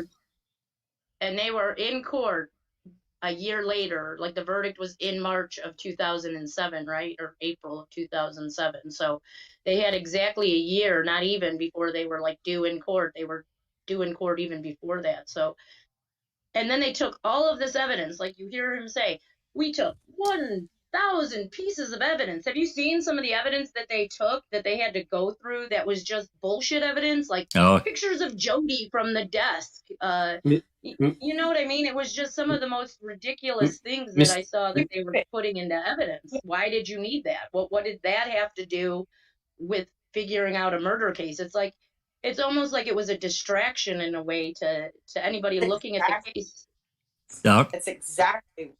It was busy work for officers who weren't in the know about what was going on, right? Go collect evidence. That's what they told them. And like the guy shooting the crime scene video, I love the there's that little snippet where he says, "Can you help me?" In Stephen's bedroom, he literally says, or he says, "Will you direct me so I don't step the bullet casings or blood on the floor?" You talking about Tyson's video? Yes, or not Tyson's. It's the one on the 6th that O-Dog has. The guy literally says that, and there's no bullet, there's no blood on the floor. I mean, what are you, were you all planning on coming back and putting blood there and you forgot? It's literally that absurd. Yeah. Doc? I was going to say, I agree with Mystic Jinx. 99% of the forensic evidence corrected was garbage. And it's sort of like, if you can't dazzle them with brilliance, baffle them with bullshit. That's exactly what it was. And remember when Fassbender was asked in court, "Oh, do you remember how many pieces of evidence that were collected?" And he said, "Oh, hundreds. Do you remember all the pieces of evidence?" And he laughs and he goes, "Oh, of course not." So basically, it was a tour de force. Oh, yeah, let's collect every rock, every twig, every piece of plastic that had nothing to do with the case, right? But here's the worst bit. Remember when Culhane was asked in the trial, "Oh, you collected the bedding mattress, didn't you?" Yes. "Did you test the mattress?" I wasn't asked to. Yeah. And I'm thinking to myself, you fucking idiots. You collected 1,000 pieces of evidence and you don't test the mattress in which this rape, torture, and violence took place? Guys, you couldn't make this up. You couldn't make it. You can't. Unbelievable. You really can't. It's like a bad B-roll, right? Even if they tested it and found absolutely nothing, the story would just be he moved the mattress, got some other used mattress, and burnt the old one in the pit. Or put a tarp down. Put a tarp down. Bulletproof tarp. Yeah, Kevlar tarp, right? If you think about it, Stephen Avery's burn pit must have burned 4 or 5 tons of material that night. At least. He got rid of everything. Yeah. Out there with this little pitiful rake burning this big mountain of evidence that they allegedly got rid of. Yeah, along with the body. Yeah. When they said, "Well, we reckon he got rid of his mattress. He burnt it," and they said, "Well, did you actually find any bed springs in the fire?" No. No. And you're thinking, is this an investigation run by the Keystone Cops or what? It's a joke. Well, that's really what another part that really drew me in is the absolute lack of due process and even standard, and tied to that standard operating procedure, if I can say that out, of how they operated and didn't do just the most basic things. And even by the state police, these guys that we know get actual training, they should get proper training now. That's another subject for another day. But comment from Neverly in the live chat. It's really a small community, and the jury felt intimidated by. Oh, this is going back to the jury, intimidated by law enforcement. They were preserving by throwing Stephen under the bus so to protect their own families and farms. That goes back to the jury and the decision that they ultimately came up with. I can't really disagree with that. And as Doc said, it was a veiled threat, what Kratz said in his closing. These are your police officers. So if you go this way, basically you're saying that they killed Teresa Halbach. If I'm paraphrasing, of course, but even with that first vote of 7-3-2, 7 guilty or 7 not guilty, I think they were trying to do the right thing, and then they got intimidated. Yep. I agree. I think there was a lot of a real pressure cooker inside that jury room, and somebody was raising, probably more than one, raising all kinds of hell with these people that said not guilty. Maybe they picked up. I think they picked up on some of the stuff that Kratz said, especially the key. Can't we just set the key aside? I can just imagine as a juror, that would have blown me away. You're asking me to set this piece of evidence aside? prosecutor that you presented in court. You've had these guys testify about, and now you want me to just forget about it? Come on. Well, that's a very good point, Jack. And that's exactly why they don't want Kathleen Zellner to be in front of a judge, because what happened to the key will happen to every piece of forensic evidence. It'll be destroyed. Yeah. Yeah. I think they also convinced the jury members by voting not guilty on mutilation of a corpse that somehow, you know, Stephen would get out, or, you know, I don't know. They just. Well, the thing is, right, if you don't mutilate a corpse, and if he's not guilty of mutilating a corpse, how in the hell do you get fine saw cuts and curved saw cuts in bones? Yep. Right? So in effect, the jury is saying, well, yeah, he's sort of guilty, but we don't know how he did it. So he couldn't have mutilated the corpse. The whole thing is a farce, right? It is a farce. Makes no sense. It doesn't. Whatsoever. None. And to think that Brendan Dassey got charged with mutilation of a corpse when he said, you remember in his interrogation, I just lifted up her feet and we put her on the fire. So he had nothing to do with any mutilation of any corpse, but they decided to charge him on that? Huh? And found him guilty. Well, I think in all actuality, Silkman, wouldn't mutilation of the corpse also be putting it in the fire? No, mutilation. Because doesn't that mutilate a corpse by putting it in a fire? Well, then, if Stephen Avery was... I thought they don't talk about any tool marks, really. I think it was only mentioned like one time, and they weren't even sure. But they were both charged with mutilation. He didn't get that, but Brendan did get it. But how do you explain it? Yeah, you're holding the one person. You're holding the one person, and you're putting that person in a fire. So how do you explain how a jury finds Stephen Avery not guilty of mutilation of a corpse and Brendan Dassey guilty of mutilation of a corpse? I don't know how they did it. For one, they had two different juries, and if you listen to that very first witness that came out after making a murder that was not Mueller, but he or she, it was an anonymous person, came forward and said they traded votes. They thought if they didn't give him the mutilation of the body, that it would help in his appeals. I thought that's what that was all said back then. In 2016 was when Laura and Moira were talking about the new witness who was a juror that came forward. Right, but it goes to show the farcical nature of the entire trial, right? Yes. Yeah, absolutely. Yeah. Absolutely. And it also, I find it very telling that unlike most high-profile cases, none of the jury wants to go on record and show their face and talk about the case. Can you blame them? You know? I can. Actually, and to live in that community. That's not necessarily true, because maybe they don't want to go into the public on a newspaper. But if you go look at their social media on Facebook, there's definitely comments being made by the jurors and the guilt of Stephen Avery. They still think he's guilty, especially the one that went to Brendan's trial, who got a whole different story. She needed answers, and she still thinks he's guilty. Yeah. But she won't go on record and discuss it with a reporter. No. It's easy to put something on Facebook or on social media about it, because you can say it and no one can ask, you know what I mean? There's not a camera in your face. You're not being asked follow-up questions like, why would you convict a kid when there's no forensic evidence? You know, I was thinking about it. Like, the only thing they have on Brendan is a pair of bleached jeans, right? But they don't even have signs of bleach being used in this crime.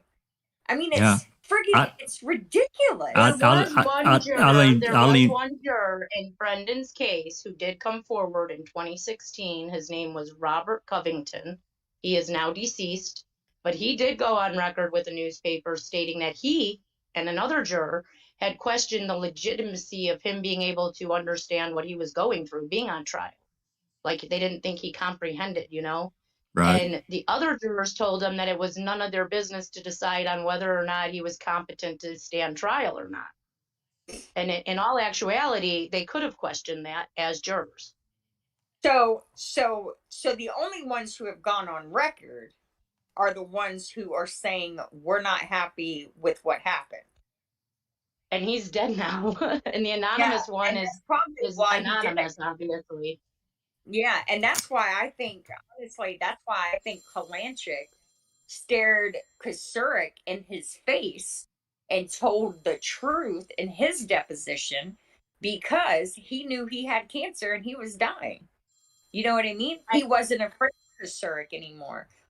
I think when you have a death date, like your time on earth is limited, you're not fearful of repercussions.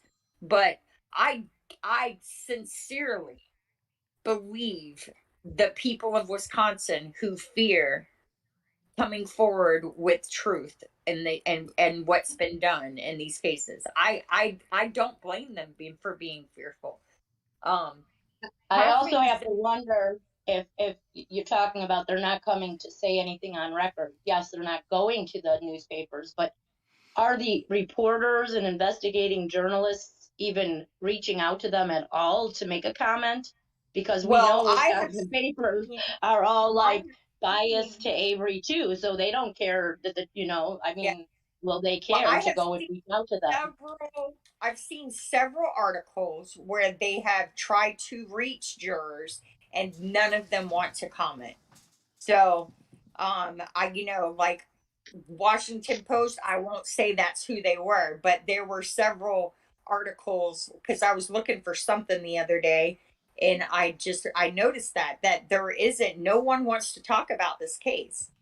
They don't. And that's what you see in cases where jurors feel what they've done is wrong. And I'm sure when you're in a room with someone like a Carl Wardman, who's probably a very type A, and you've got the sheriff coming in, and I'm sure we probably don't know, but I'm sure Kosurik was going in there. I mean, Kosurik does what he wants in that county, and you're looking at what they're doing to Stephen Avery. You have to be fearful of this happening to you, right? I mean, you're going to end up either dead or in prison. Well, that's what I was talking about earlier. This jury being fearful of a decision that they would make in these cases. Oh yeah, Kathleen Zellner allegedly travels with 2 armed bodyguards and an armed driver. I'm sure she does. Visit Manitowoc County. Now, who has faith in the police? Well, I think it's. Well, I mean, there's probably several reasons. I travel like that in Chicago. I doubt that. She's probably. Well, I don't know. I don't want to say. Protecting herself from those crazy girls. Yeah. Just saying. Yeah. It's but possible. She doesn't travel like that in Chicago in her everyday life. But when she goes to Wisconsin, when she goes to Manitowoc County to do anything in this case, she has 2 armed bodyguards and an armed driver. Remember the trouble? She knows her way around a gun.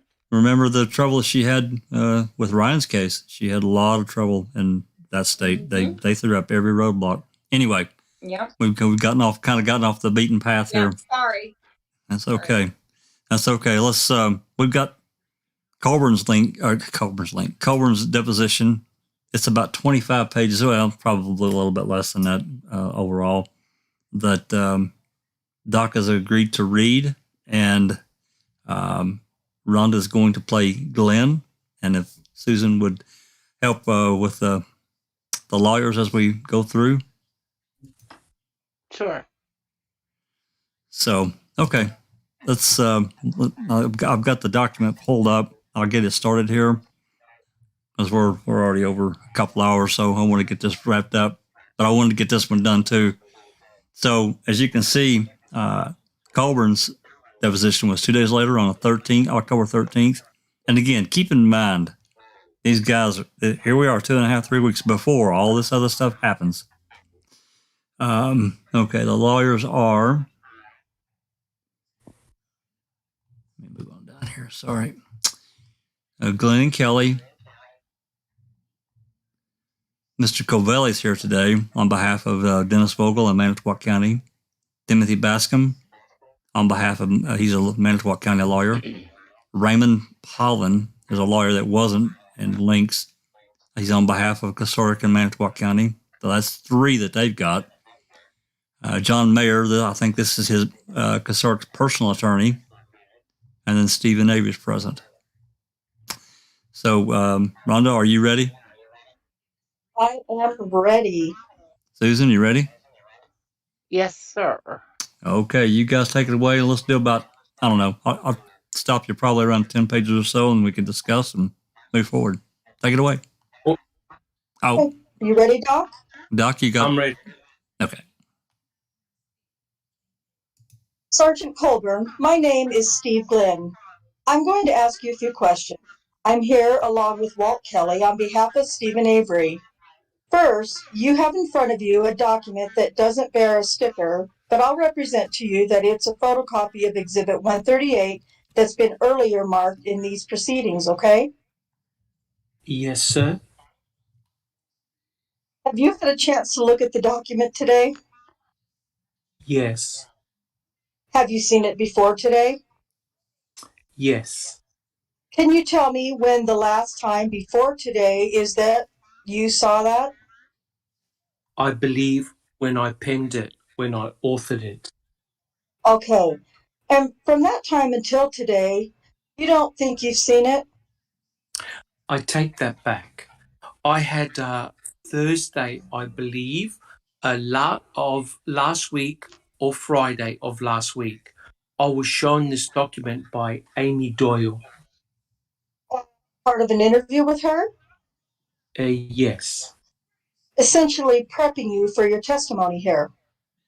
Yes. Okay. Did she show you anything else besides this document? I don't recall. I don't believe so. Okay. Well, let me ask you a couple of background questions and then we'll go into the document.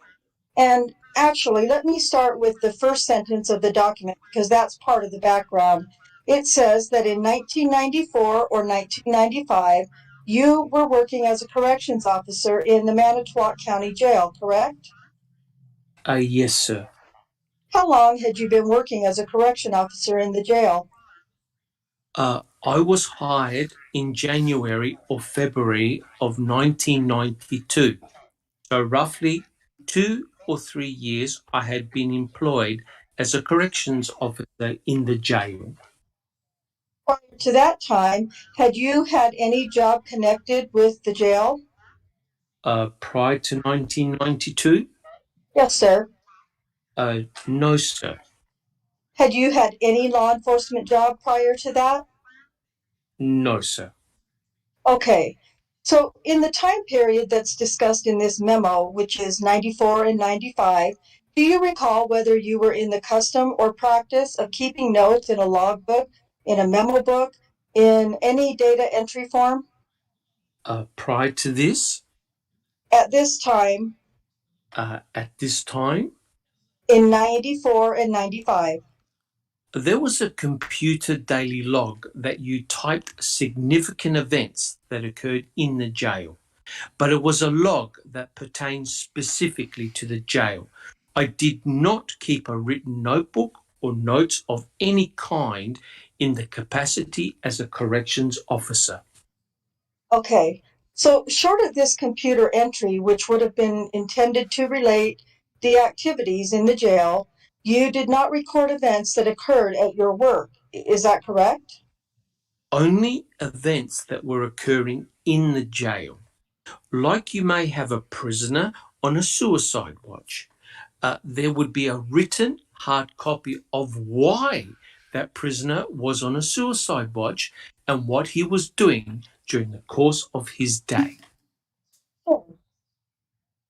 But outside of jail business, no, there's no log. Well, how about your own private diary or calendar, memo book, anything like that?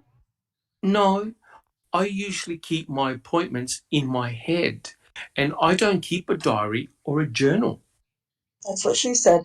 Okay, you've gone over what is Exhibit 138 Yes, sir. today and earlier, correct? Yes, sir. It describes you receiving a telephone call from someone who identifies himself as a detective, correct? Yes. And am I correct in understanding that at the time you wrote this memo, which is September 12, 2003, you could not recall with certainty that law enforcement agency that detective was associated with? That's correct. I hear your machine clicking. Does that mean anything to you? I'm okay. Okay. I'm just going to go ahead, operating on the theory that if your machine is going off and it matters, you'll tell us. Yes, sir. Okay. That would be great. All right. With respect to this report, it says, quote, receiving a telephone call in the central control area, close quote. What is that? Part of the jail? Yes, sir. And there's another report prepared by a Lieutenant Lenk. Yes, sir. Do you recall that? Yes. Do you know if you've seen that report? No, sir. Okay. Have you discussed this matter with him, I assume? The fact. Object to Object to the form. form. Oh, Sorry. go ahead. Go ahead. Jack. No, you go ahead and Sorry. read it. You go ahead and read it. Object to the form, vague as to time. Anytime prior to today, have you had a conversation with Lieutenant Lane about the matter that is discussed in this statement? Yes, sir. And do you recall in that conversation learning that at least he had the belief that this was related to Brown County, or at least thought it might have been related to Brown County? He never relayed that information to me, so I don't know. Let me show you what's been marked as Exhibit 125 and ask you to take a look at that. Have you seen that before, or do we need to give you a chance to read it? I've never seen Lieutenant Lenk's statement. No. Okay, then let's just go off the record and give him a chance to read it. Off the record. Off the record. You guys are funny. For about a minute. Reporter back on the record. Have you had a chance to read the Exhibit 125? Yes, sir. Do you recall telling Lieutenant James Lenk that the person from whom you received the telephone call was a detective and that you thought he might have been from Brown County? Actually, I thought I had told Lieutenant Lenk that I thought the individual was from Sheboygan County, but I wasn't sure.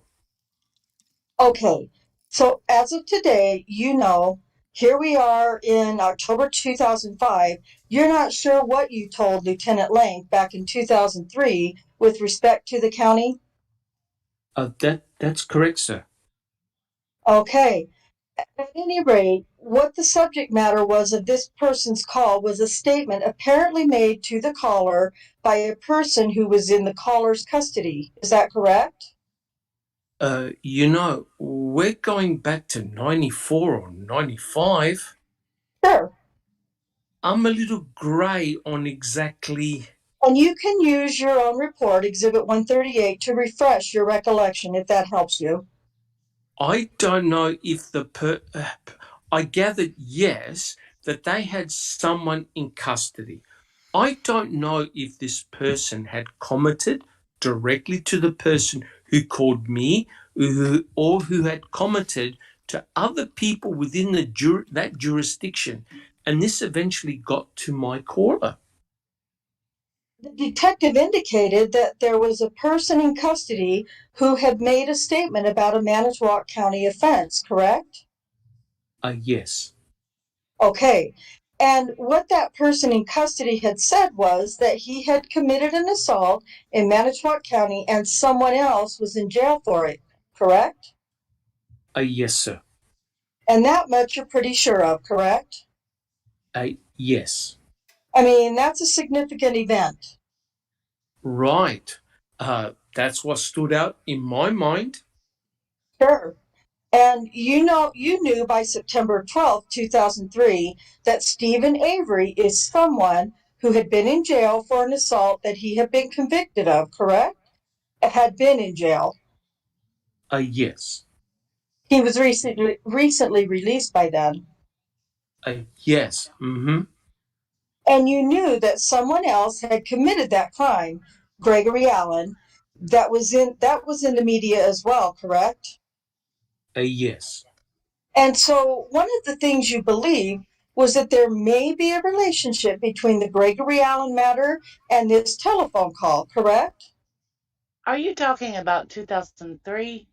In 2003, correct. Yes, that.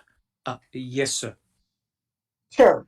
And I mean, the fact of the matter is also, again, as reported in the media, Mr. Allen, at the time of Mr. Avery's being released by the court, had been convicted of a sexual assault in Brown County and sentenced to prison, correct? That whole portion of it, I wasn't aware of. Okay. I am now. It's 05. At the time of 03, I really wasn't. Can't say I was like following the case. So I knew the name that you mentioned had come up, but I didn't know where he was incarcerated. If he was incarcerated, what his status was. Have you seen any of the reports of the district attorney's office indicating that it would not be prosecuting Mr. Allen for the crime on which Mr. Avery had been exonerated due to the fact that a statute of limitations had run, and in any event, Mr. Allen was serving a 60-year sentence? I can't recall viewing. Recall any of that? No, viewing any reports from the district attorney's office. No, sir. And I'm not really talking about reports at the moment, sir. I'm including any source, media, and by that I mean television, radio, newspapers, talk around the sheriff's department, talk in your old household. Anything? Certainly in the media. Okay. I mean, there was a lot of media coverage on this case. And certainly, I probably got most of the information that I knew about the case through the media. Sure. I mean, you yourself hadn't had any involvement in the Avery prosecution or investigation, correct? I wasn't even sure in this country when that occurred. Sure. I was stationed overseas in the military. And when you came back and were involved in 94 and 95 as a correction officer, you were not otherwise working as a deputy sheriff, correct? No, sir. So you hadn't had any involvement in any of the post-conviction investigative report efforts with respect to Mr. Avery's case? No, sir. So your sources of information would necessarily have been media-type sources, correct? Correct. Okay. At any rate, you recognize this was significant enough that you should forward that call that was coming in from another detective to someone in the Manitowoc County Sheriff's Department to take it further, correct? Yes, sir. It wasn't within your jurisdiction to take it any further, correct? No, sir. And even if you'd wanted to, you didn't have the legal authority under your job duties to do that. Correct. So what you did was to give the calling detective a telephone number for a Manitowoc County Sheriff's Office detective, correct? Or the Detective Bureau. Right. I believe I would have just given him that number in case. I'm sure I tried to transfer the call. Okay. Because that would have been the protocol that was required, as my job. But I got in the habit of, since that's sometimes iffy, I would have given him the number of who I was trying to transfer him to. So let me see if I understand that, because I think all of us at one time or another have had their calls transferred. And sometimes people give you a number in advance of the attempt to transfer and say, in case we lose each other or the call doesn't go through, the number to call is such and such. Is that the way you were doing it? Yes. Let's Okay. pause right there just for a second, because here again, I don't know what their setup was at the time in Manitowoc County. I'm sure now, as has moved forward, they had a dispatch, and when someone called, the call went to dispatch. Now, I'm not saying that somebody couldn't dial a direct number, but that's another thing that I would imagine, I'm guessing in Manitowoc County in 94, 95, that time frame, they would have had some kind of dispatch to assign, officers to the various calls that came in. Could the officer or the dispatch been confused when the officer called and said that he had someone in jail? Like, can I have some information? And they might have just transferred it to the jailer instead. It's possible. Or what if they called a number thinking it was the detective bureau and pressed, instead of pressing an 8, pressed a 3 and ended up getting a jail line? Because if once you call these people, you realize they have a sequence of numbers. So like the coroner is like, for example, 8308, but the jail is 8300. And the detective bureau is 8305. You see what I'm saying? Right. So they could have just misdialed. But they had dispatching back in 85 because they dispatched for Penny Bernstein's assault.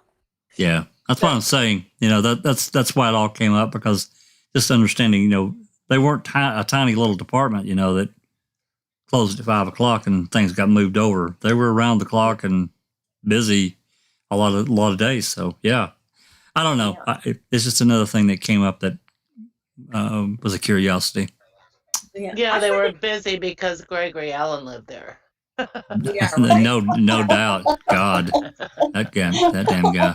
Well, I mean, I also just want to make note real quick that it says that the reason that the Manitowoc Sheriff's Department did not pick up the case was not because Penny declined to prosecute it, which is what I thought I heard, but it was because the statute of limitations. Yeah. That was one of the questions. So I just wanted to Can point I say that something out. about that, though?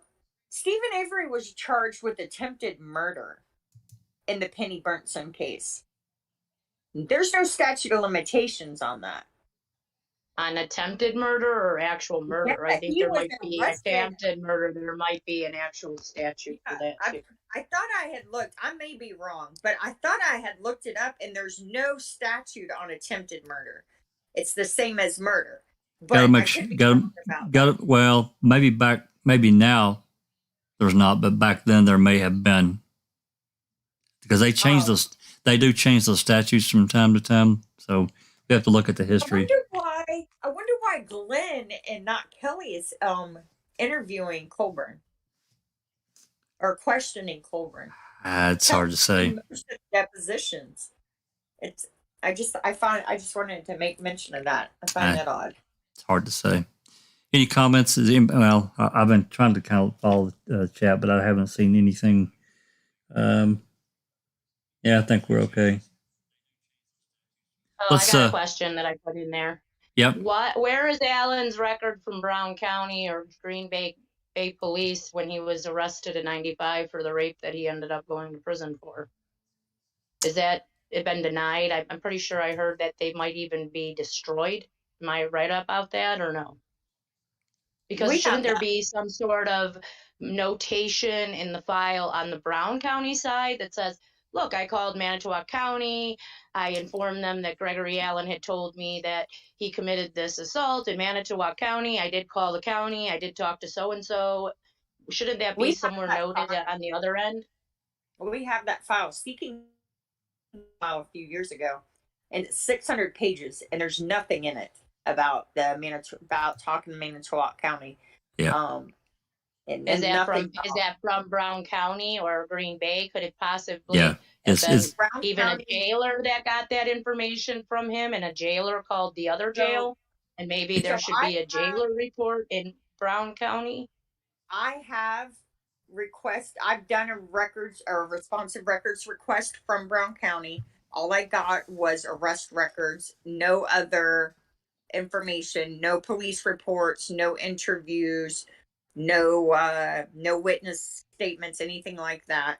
And it's not in it's not in the 650 page document that Seeking got some, I don't know, a year or so, a couple of years ago, I guess.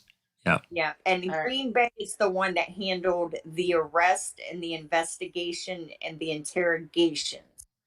And we have that report? Yeah, that's the Seeking file that we've had for a few years. It's on the Foul Play site.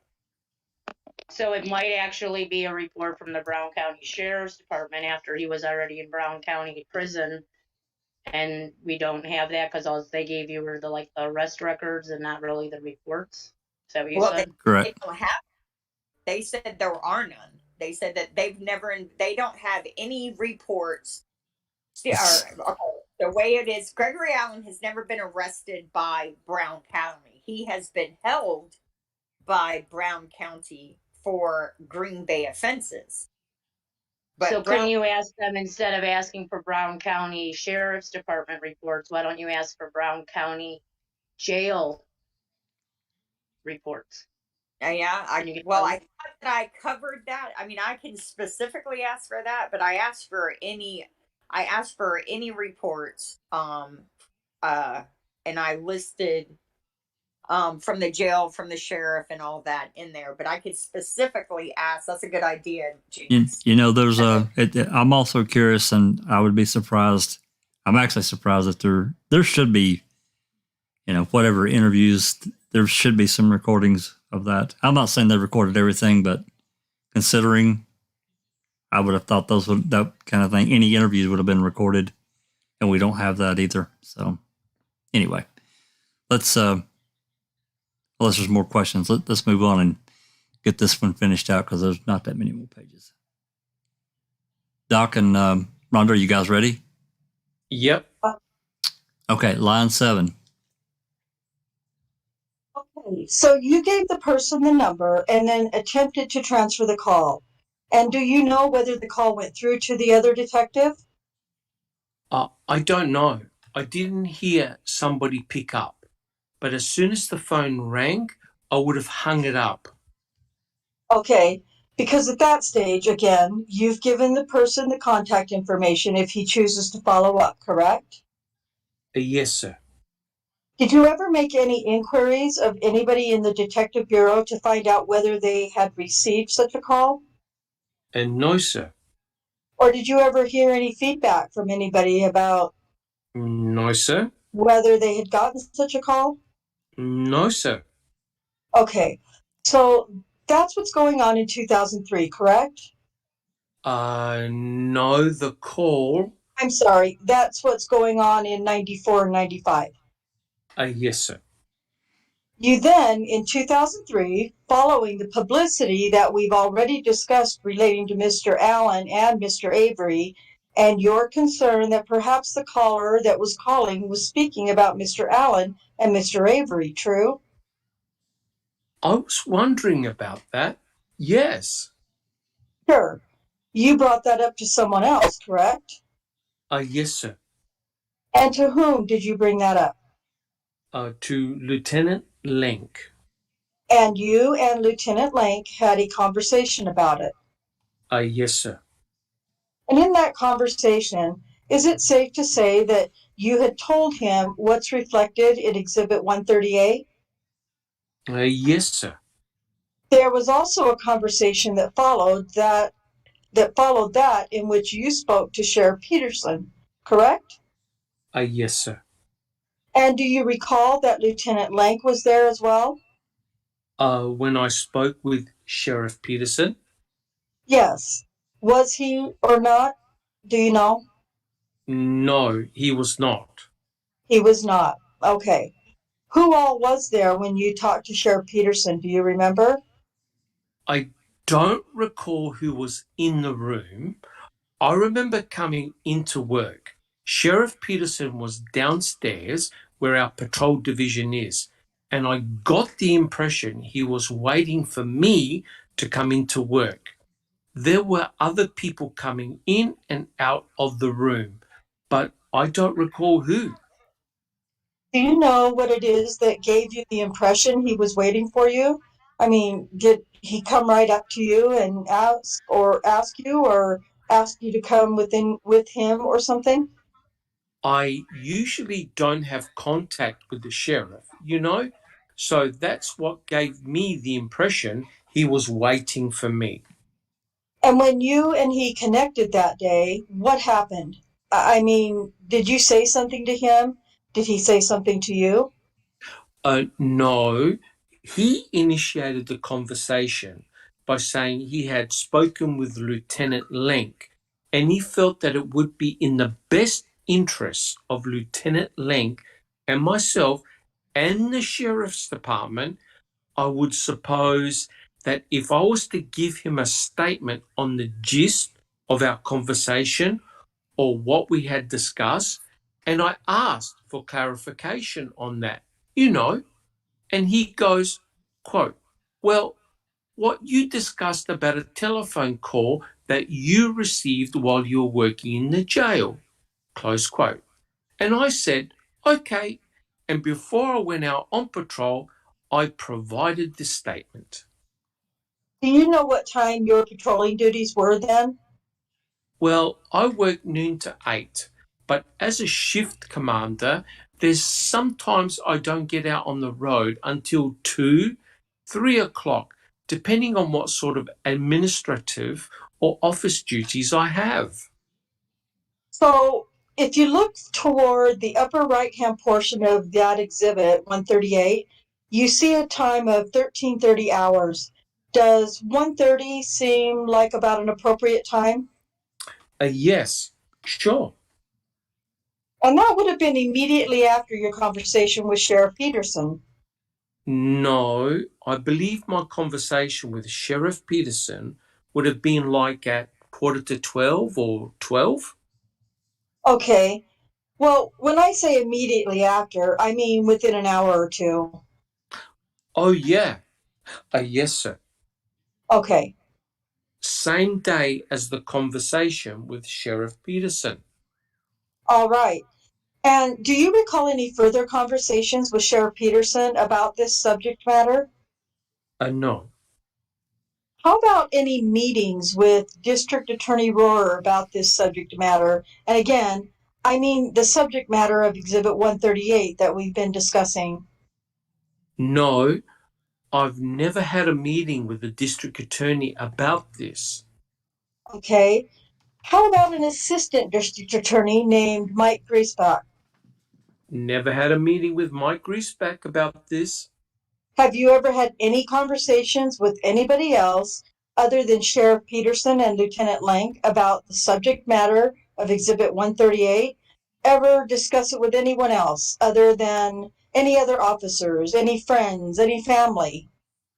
Not that I can specifically recall. I may have mentioned it to other people, but I don't recall doing it. That is, as you're sitting here today, you don't have any specific recollection or of discussing it with anybody else. No, sir. But you're not ruling out the possibility that you may have discussed it. No, I'm not ruling out the possibility that I may have discussed it with somebody else, but I can't specifically tell you names of people I may have mentioned this to. Okay. I think that's all I have. That's all. Thanks. I just have one question because I'm confused about the testimony concerning Sheboygan County versus Brown County. And I wasn't sure if I heard you correctly. Let me just ask you this question.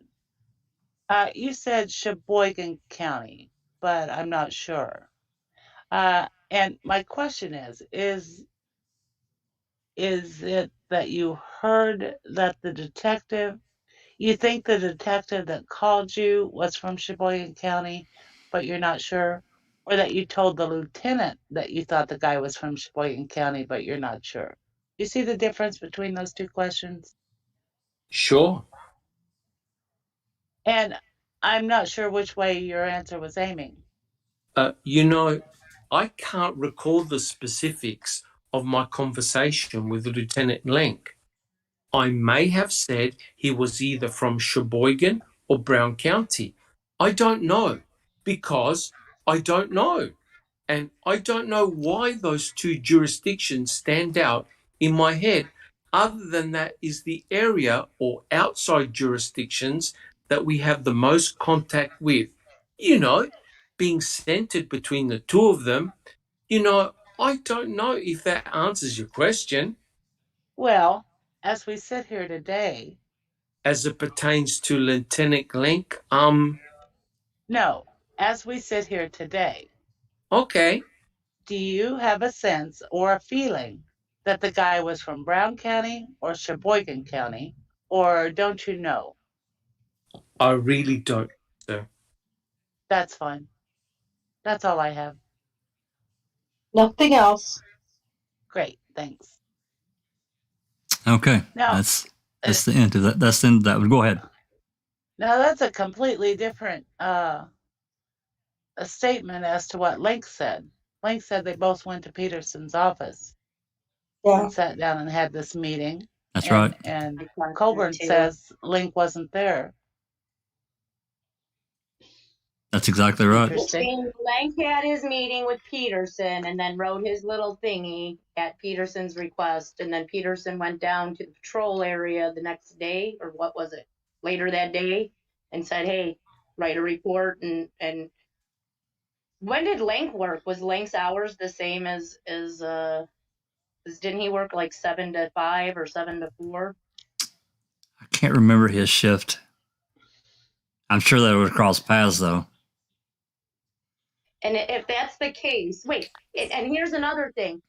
Lenk insists that the conversation he had with Colborn happened the day that he wrote that statement, which was the 12th.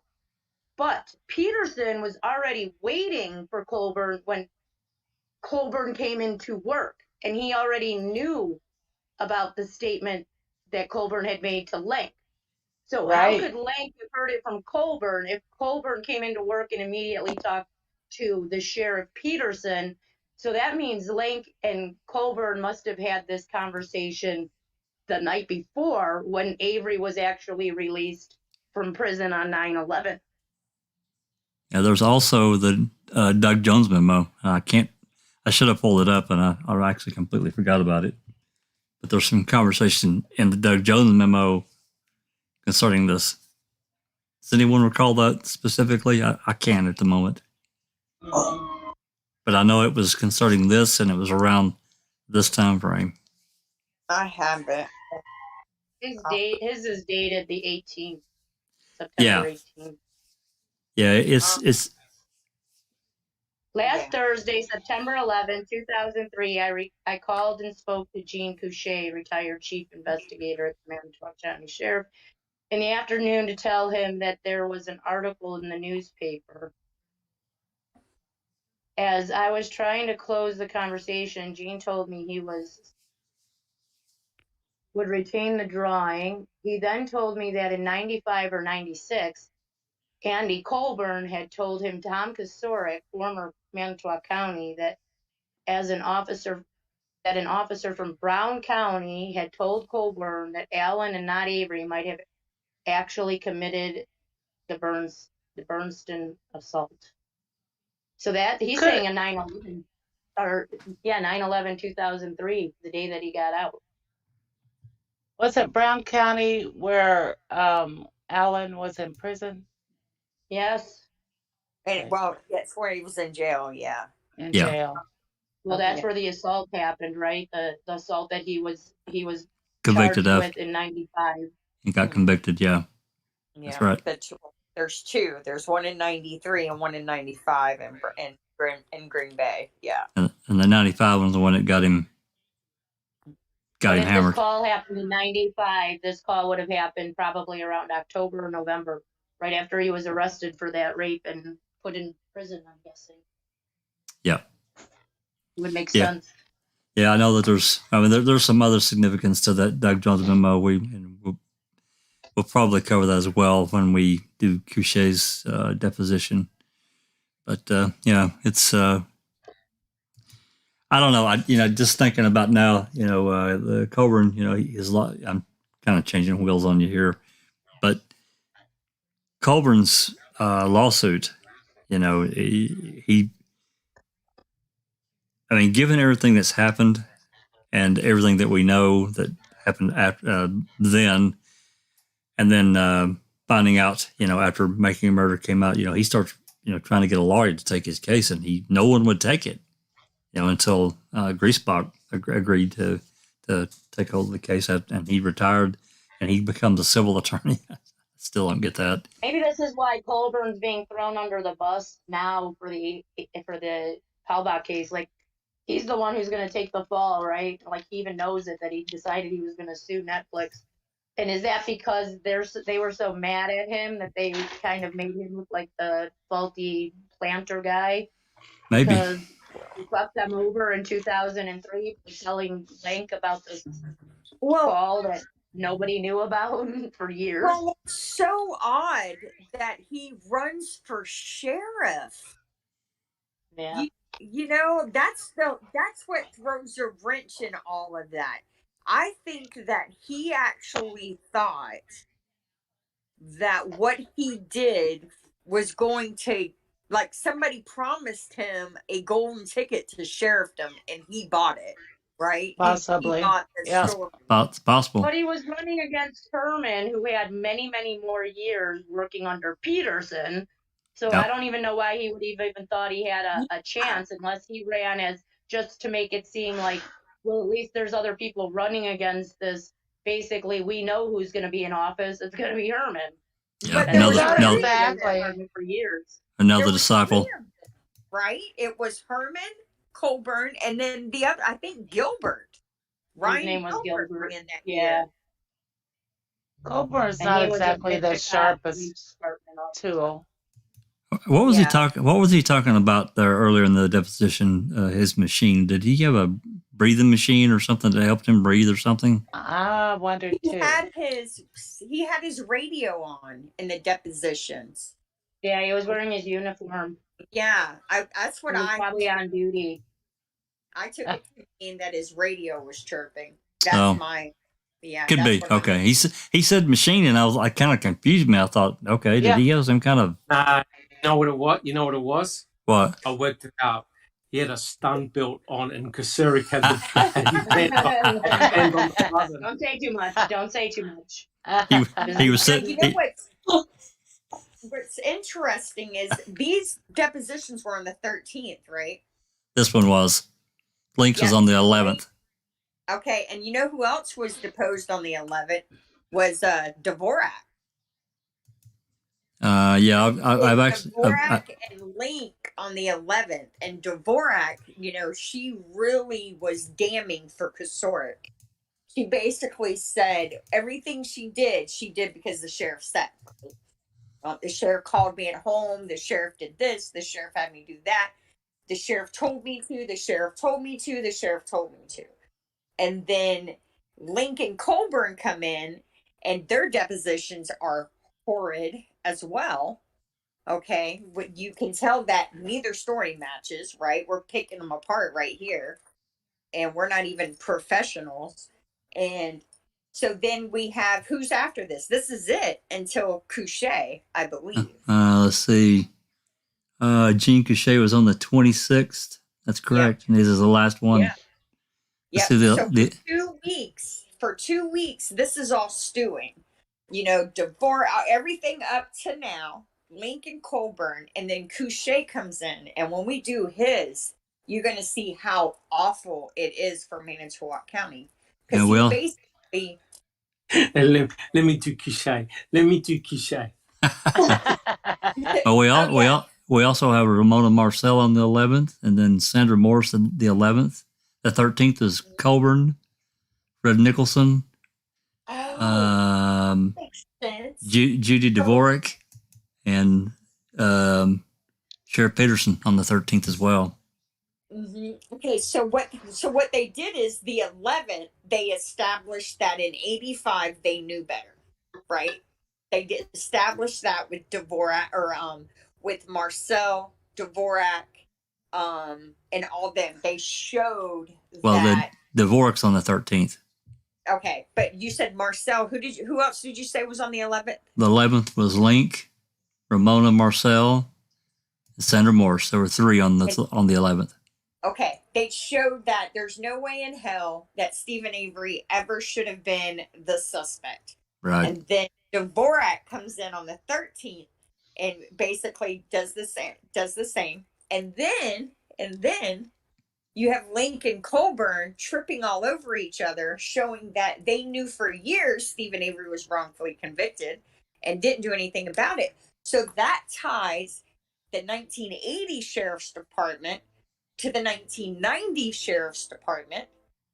And do you see what I'm saying? So they're all culpable. There's five depositions on the 13th, and they are Colborn, Fred Nicholson, Judy Dvorak, Ken Peterson, and Larry Conrad, which we all know Conrad was another detective from back in the day, another disciple. And interesting about him is that's Brenda Peterson's boyfriend for a long time. Yeah. The victim's advocate. Yeah. Interesting stuff. Wait, Brenda Peterson is what? I thought she was married. Well, she is now, but she dated Conrad for a while. It's in her deposition. She dated Conrad during the Stephen Avery arrest. Isn't Brenda Peterson the sister-in-law to Sheriff Peterson? I don't know about that. Isn't she married to his brother Kevin? Is she now? I don't know. Because you know what? I thought she always was. I mean, I don't know. No, her name is different. It's in her deposition. We went over it. Her name is different in at the time of the 85 case. Yeah, she tells about it, but that was her maiden name. Is that what you're saying? Like Peterson is her married name now, and back then she was Brenda something else. Brenda something else. I don't know if it was her maiden name. I just know it was different. Let me see. I thought I had saved some of that. But yeah, anyway, so she dated Conrad. So, and she actually tried to say that even though they dated, and I think they lived together, they never talked about the case. And she never told Conrad that she thought Stephen was innocent. And then what's interesting about that is Conrad is the detective when Manitowoc County investigated Allen for the Donna Emmel murder to see if they could get any evidence to help convict him for North Carolina. Guess who the detective was who was in charge? Conrad. Mm-hmm. So he's pretending, Manitowoc County Sheriff's Department pretending that they don't know who Gregory Allen is ridiculous, because that was only 9 months before the Penny assault, and then 4 months before the Penny assault, Manitowoc Police Department gets a copy of the entire Manitowoc County Sheriff's Department file on Gregory Allen. Yeah, it's just crap. But the depositions, I mean, they start, I put them in date, but I've listed them by date in my little file here. Not so little file. They start on May 12th with Amy Lehman, Dvorak. Actually, I think they both testify on the 12th and the 13th. Amy Lehman, Ed Strauss, Monica Burkhart-Brist, and Steve Tinker. And of course, we know Steve Tinker is the one that the DOJ assigns these different cases out. They start them out. You know, we're going to get to those when we actually we've done some, but we're going to start at the beginning. You know, going into next year, because I've talked about this before. Continuity in these depositions is important to understand how Glenn and Kelly, why they did what they did, why they questioned these different people the way that they did. Of course, armed with all the reports that they had created, they had all of that. So it's interesting. Yes. So we've been going here for let's see, 2 hours and 54 minutes. So let's get this wrapped up. Is there any other comments, concerns, Doc? Got anything? Or Rhonda, your mic's off. Oh no, sorry. You're fine. I was just going to say, what a waste of a bloody deposition. What have we learned from Colborn? Well, there is a difference between their two stories, between him and Lenk. We did learn that. But other than that, just one more. Well, when you factor in the amount of times I don't recall, I don't know. No wonder they get their bloody stories wrong. Yeah, but they're like little peons compared to Roar, though. Roar's the king, if I don't recall. Correct. And this is only 2 years after Stephen has been released from prison. Yep. And that was a big deal. And they all talked about it a lot. They did. And especially when he filed that lawsuit. Oh, hell yeah. That was, I'm sure, conversation, between all of them, and saying that, I don't remember, or both on and off duty. Yep, for sure. I'd bet on it. That's just the nature of people. I mean, yeah, sure it is. It's we all worked and work, and that's just how it goes. When you're on the job. Can I just add this real quick? Brenda Peterson's name was Brenda Guse, Guse, and she is the niece of Gospodarek, the officer from Manitowoc Police Department. There you go. All interconnected. Hey, I wanted to say hello there to Catnip. Thank you so much for coming. Keith Peterson, I think, is her husband now, and I think he's the sheriff's brother. I think that's what I have on her. It is, Keith is a reserve deputy and is also the brother of the current sheriff. That's right. There you go. I want to say hello to Catnip and thank you for coming by and modding for us. Really appreciate you super modding for us anytime. And we have a new person I see in the chat, TJ Anderson. What date was Lenk's deposition given? That guy has CIA written all over him to me. TJ, his deposition, Lenk's deposition was October 11th, 2005. And Colborn's was 2 days later on October 13th, 2005. And, of all the guys in the Sheriff's Department, the Manitowoc Sheriff's Department, that I ever felt like had CIA written on them, it was Gene Cachet. Doc, you agree, disagree? Can you repeat that again, I said the only person that I ever felt like that may have had some CIA ties to him in the Manitowoc County Sheriff's Department was Gene Cachet. He had ties with the FBI. I think he was ex-FBI. Yeah. He definitely studied at Quantico, and we would probably never hear about any kind of him being tied to CIA. But I'm just saying, he's just so slippery. The way he acts. I mean, I'm not saying he was tied to CIA. I'm just saying. His Cachet's care factor was 0. He honestly couldn't give a stuff. No. Did you see the way his look of content for the person who was questioning? He honestly couldn't give a damn. That's right. And that goes to show the level of the total lack of respect of the severity of the matter at hand. They couldn't give a stuff about Stephen Avery. Yep. All right, guys, we're moving into almost 3 hours. I want to get this wrapped up. I want to first thank Doc for coming on and excellent reading. Susan, Rhonda, same. I always appreciate you guys doing that. Excellent readers, and that's not always. That's really not an easy thing to do. As much as I never really thought about it until I actually started reading some of this stuff and reading it out loud. It's a talent. It's something you acquire. You just have to practice at it. But I do appreciate you guys agreeing to do that. Where there'll be more. Not every open mic is going to be a deposition. I'm just saying that as 2022 rolls through, I want to get them all. Some of them are pretty long. They're going to have to be broken up. I will tell you, Brenda Peterson, hers is by far the longest. It will probably have to go into 3 separate open mics because it's really long. Some of them are like,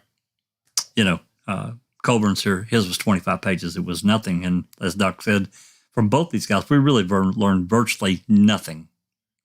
So, but I think it's important that we, in every way that we can, we keep these cases alive in our little realm of the digital world. And this is the way we can do it. Whatever your goal is in wrongful conviction, whether it be the Avery, Dassey cases or other cases, we'll be looking at other cases as 2022 rolls through as well. But, our main focus is the Avery, Dassey cases and the things tied to that. For the next open mic, I may be biting off a little more than I can chew. It's probably going to have to be at least 2 separate broadcasts.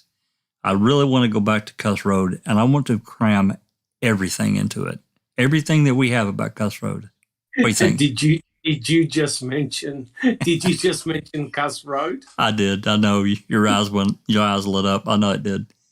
But may the Lord have mercy on your soul. I know, God. There's so much, and if you look through Queso, you think it's just a little blip in the road. My God, man, it's just ridiculous. Anyway, it's always a good, interesting subject because there's so many things tied to Cuss Road. We have lots of photographs, both on the ground and in the air, and taken by the Wisconsin State Patrol. We have a lot of documentation. We have some audio. And unfortunately, I don't think we really have any video to show for that, but I would really want to cram in everything that we have documentation-wise into 2 or even 3 separate broadcasts so we can get it once said again for anybody new, rehashed again for anybody that's been around. I hate to rehash certain things, like everyone else, but it's important that we keep doing it until something new rolls around. And we're all looking for that new thing. We continue to send open records requests both to, not just both, to many different agencies. And we'll continue to do so. Don't forget about our poll that Zoe actually put a tag file. Thank you, Rhonda, for pointing that out at the top of the chat. You can take the poll and help us decide, because you guys are the ones that look at, you're on our page, or, you come to our YouTube channel. You should be part of that process in deciding, should we have this or not. Again, I think for foul play, we're okay either way, but it is a way, to give, you guys a few extra perks while on YouTube. And it does give us a little bit more to work with, for open records and that kind of thing. So, anything else, guys, that I forgot to mention? I sitting here talked for a while, but we're good to go. Okay. Yeah. Solid. I think good to go. Okay. All right. Thanks again, everyone. We'll see you next time. This has been a Foul Play production. Oh. I was just going to say goodbye, everyone. Happy New Year. Happy New Year, everyone. Yep. Thank you, Rhonda. Happy New Year. Woohoo. Yeah, we'll be back. We'll be back after the New Year. Probably won't be any broadcast, because it falls like Christmas, so people have other plans. But after that, then we'll be back doing our regular thing. So anyway, we're out. This has been a Foul Play production.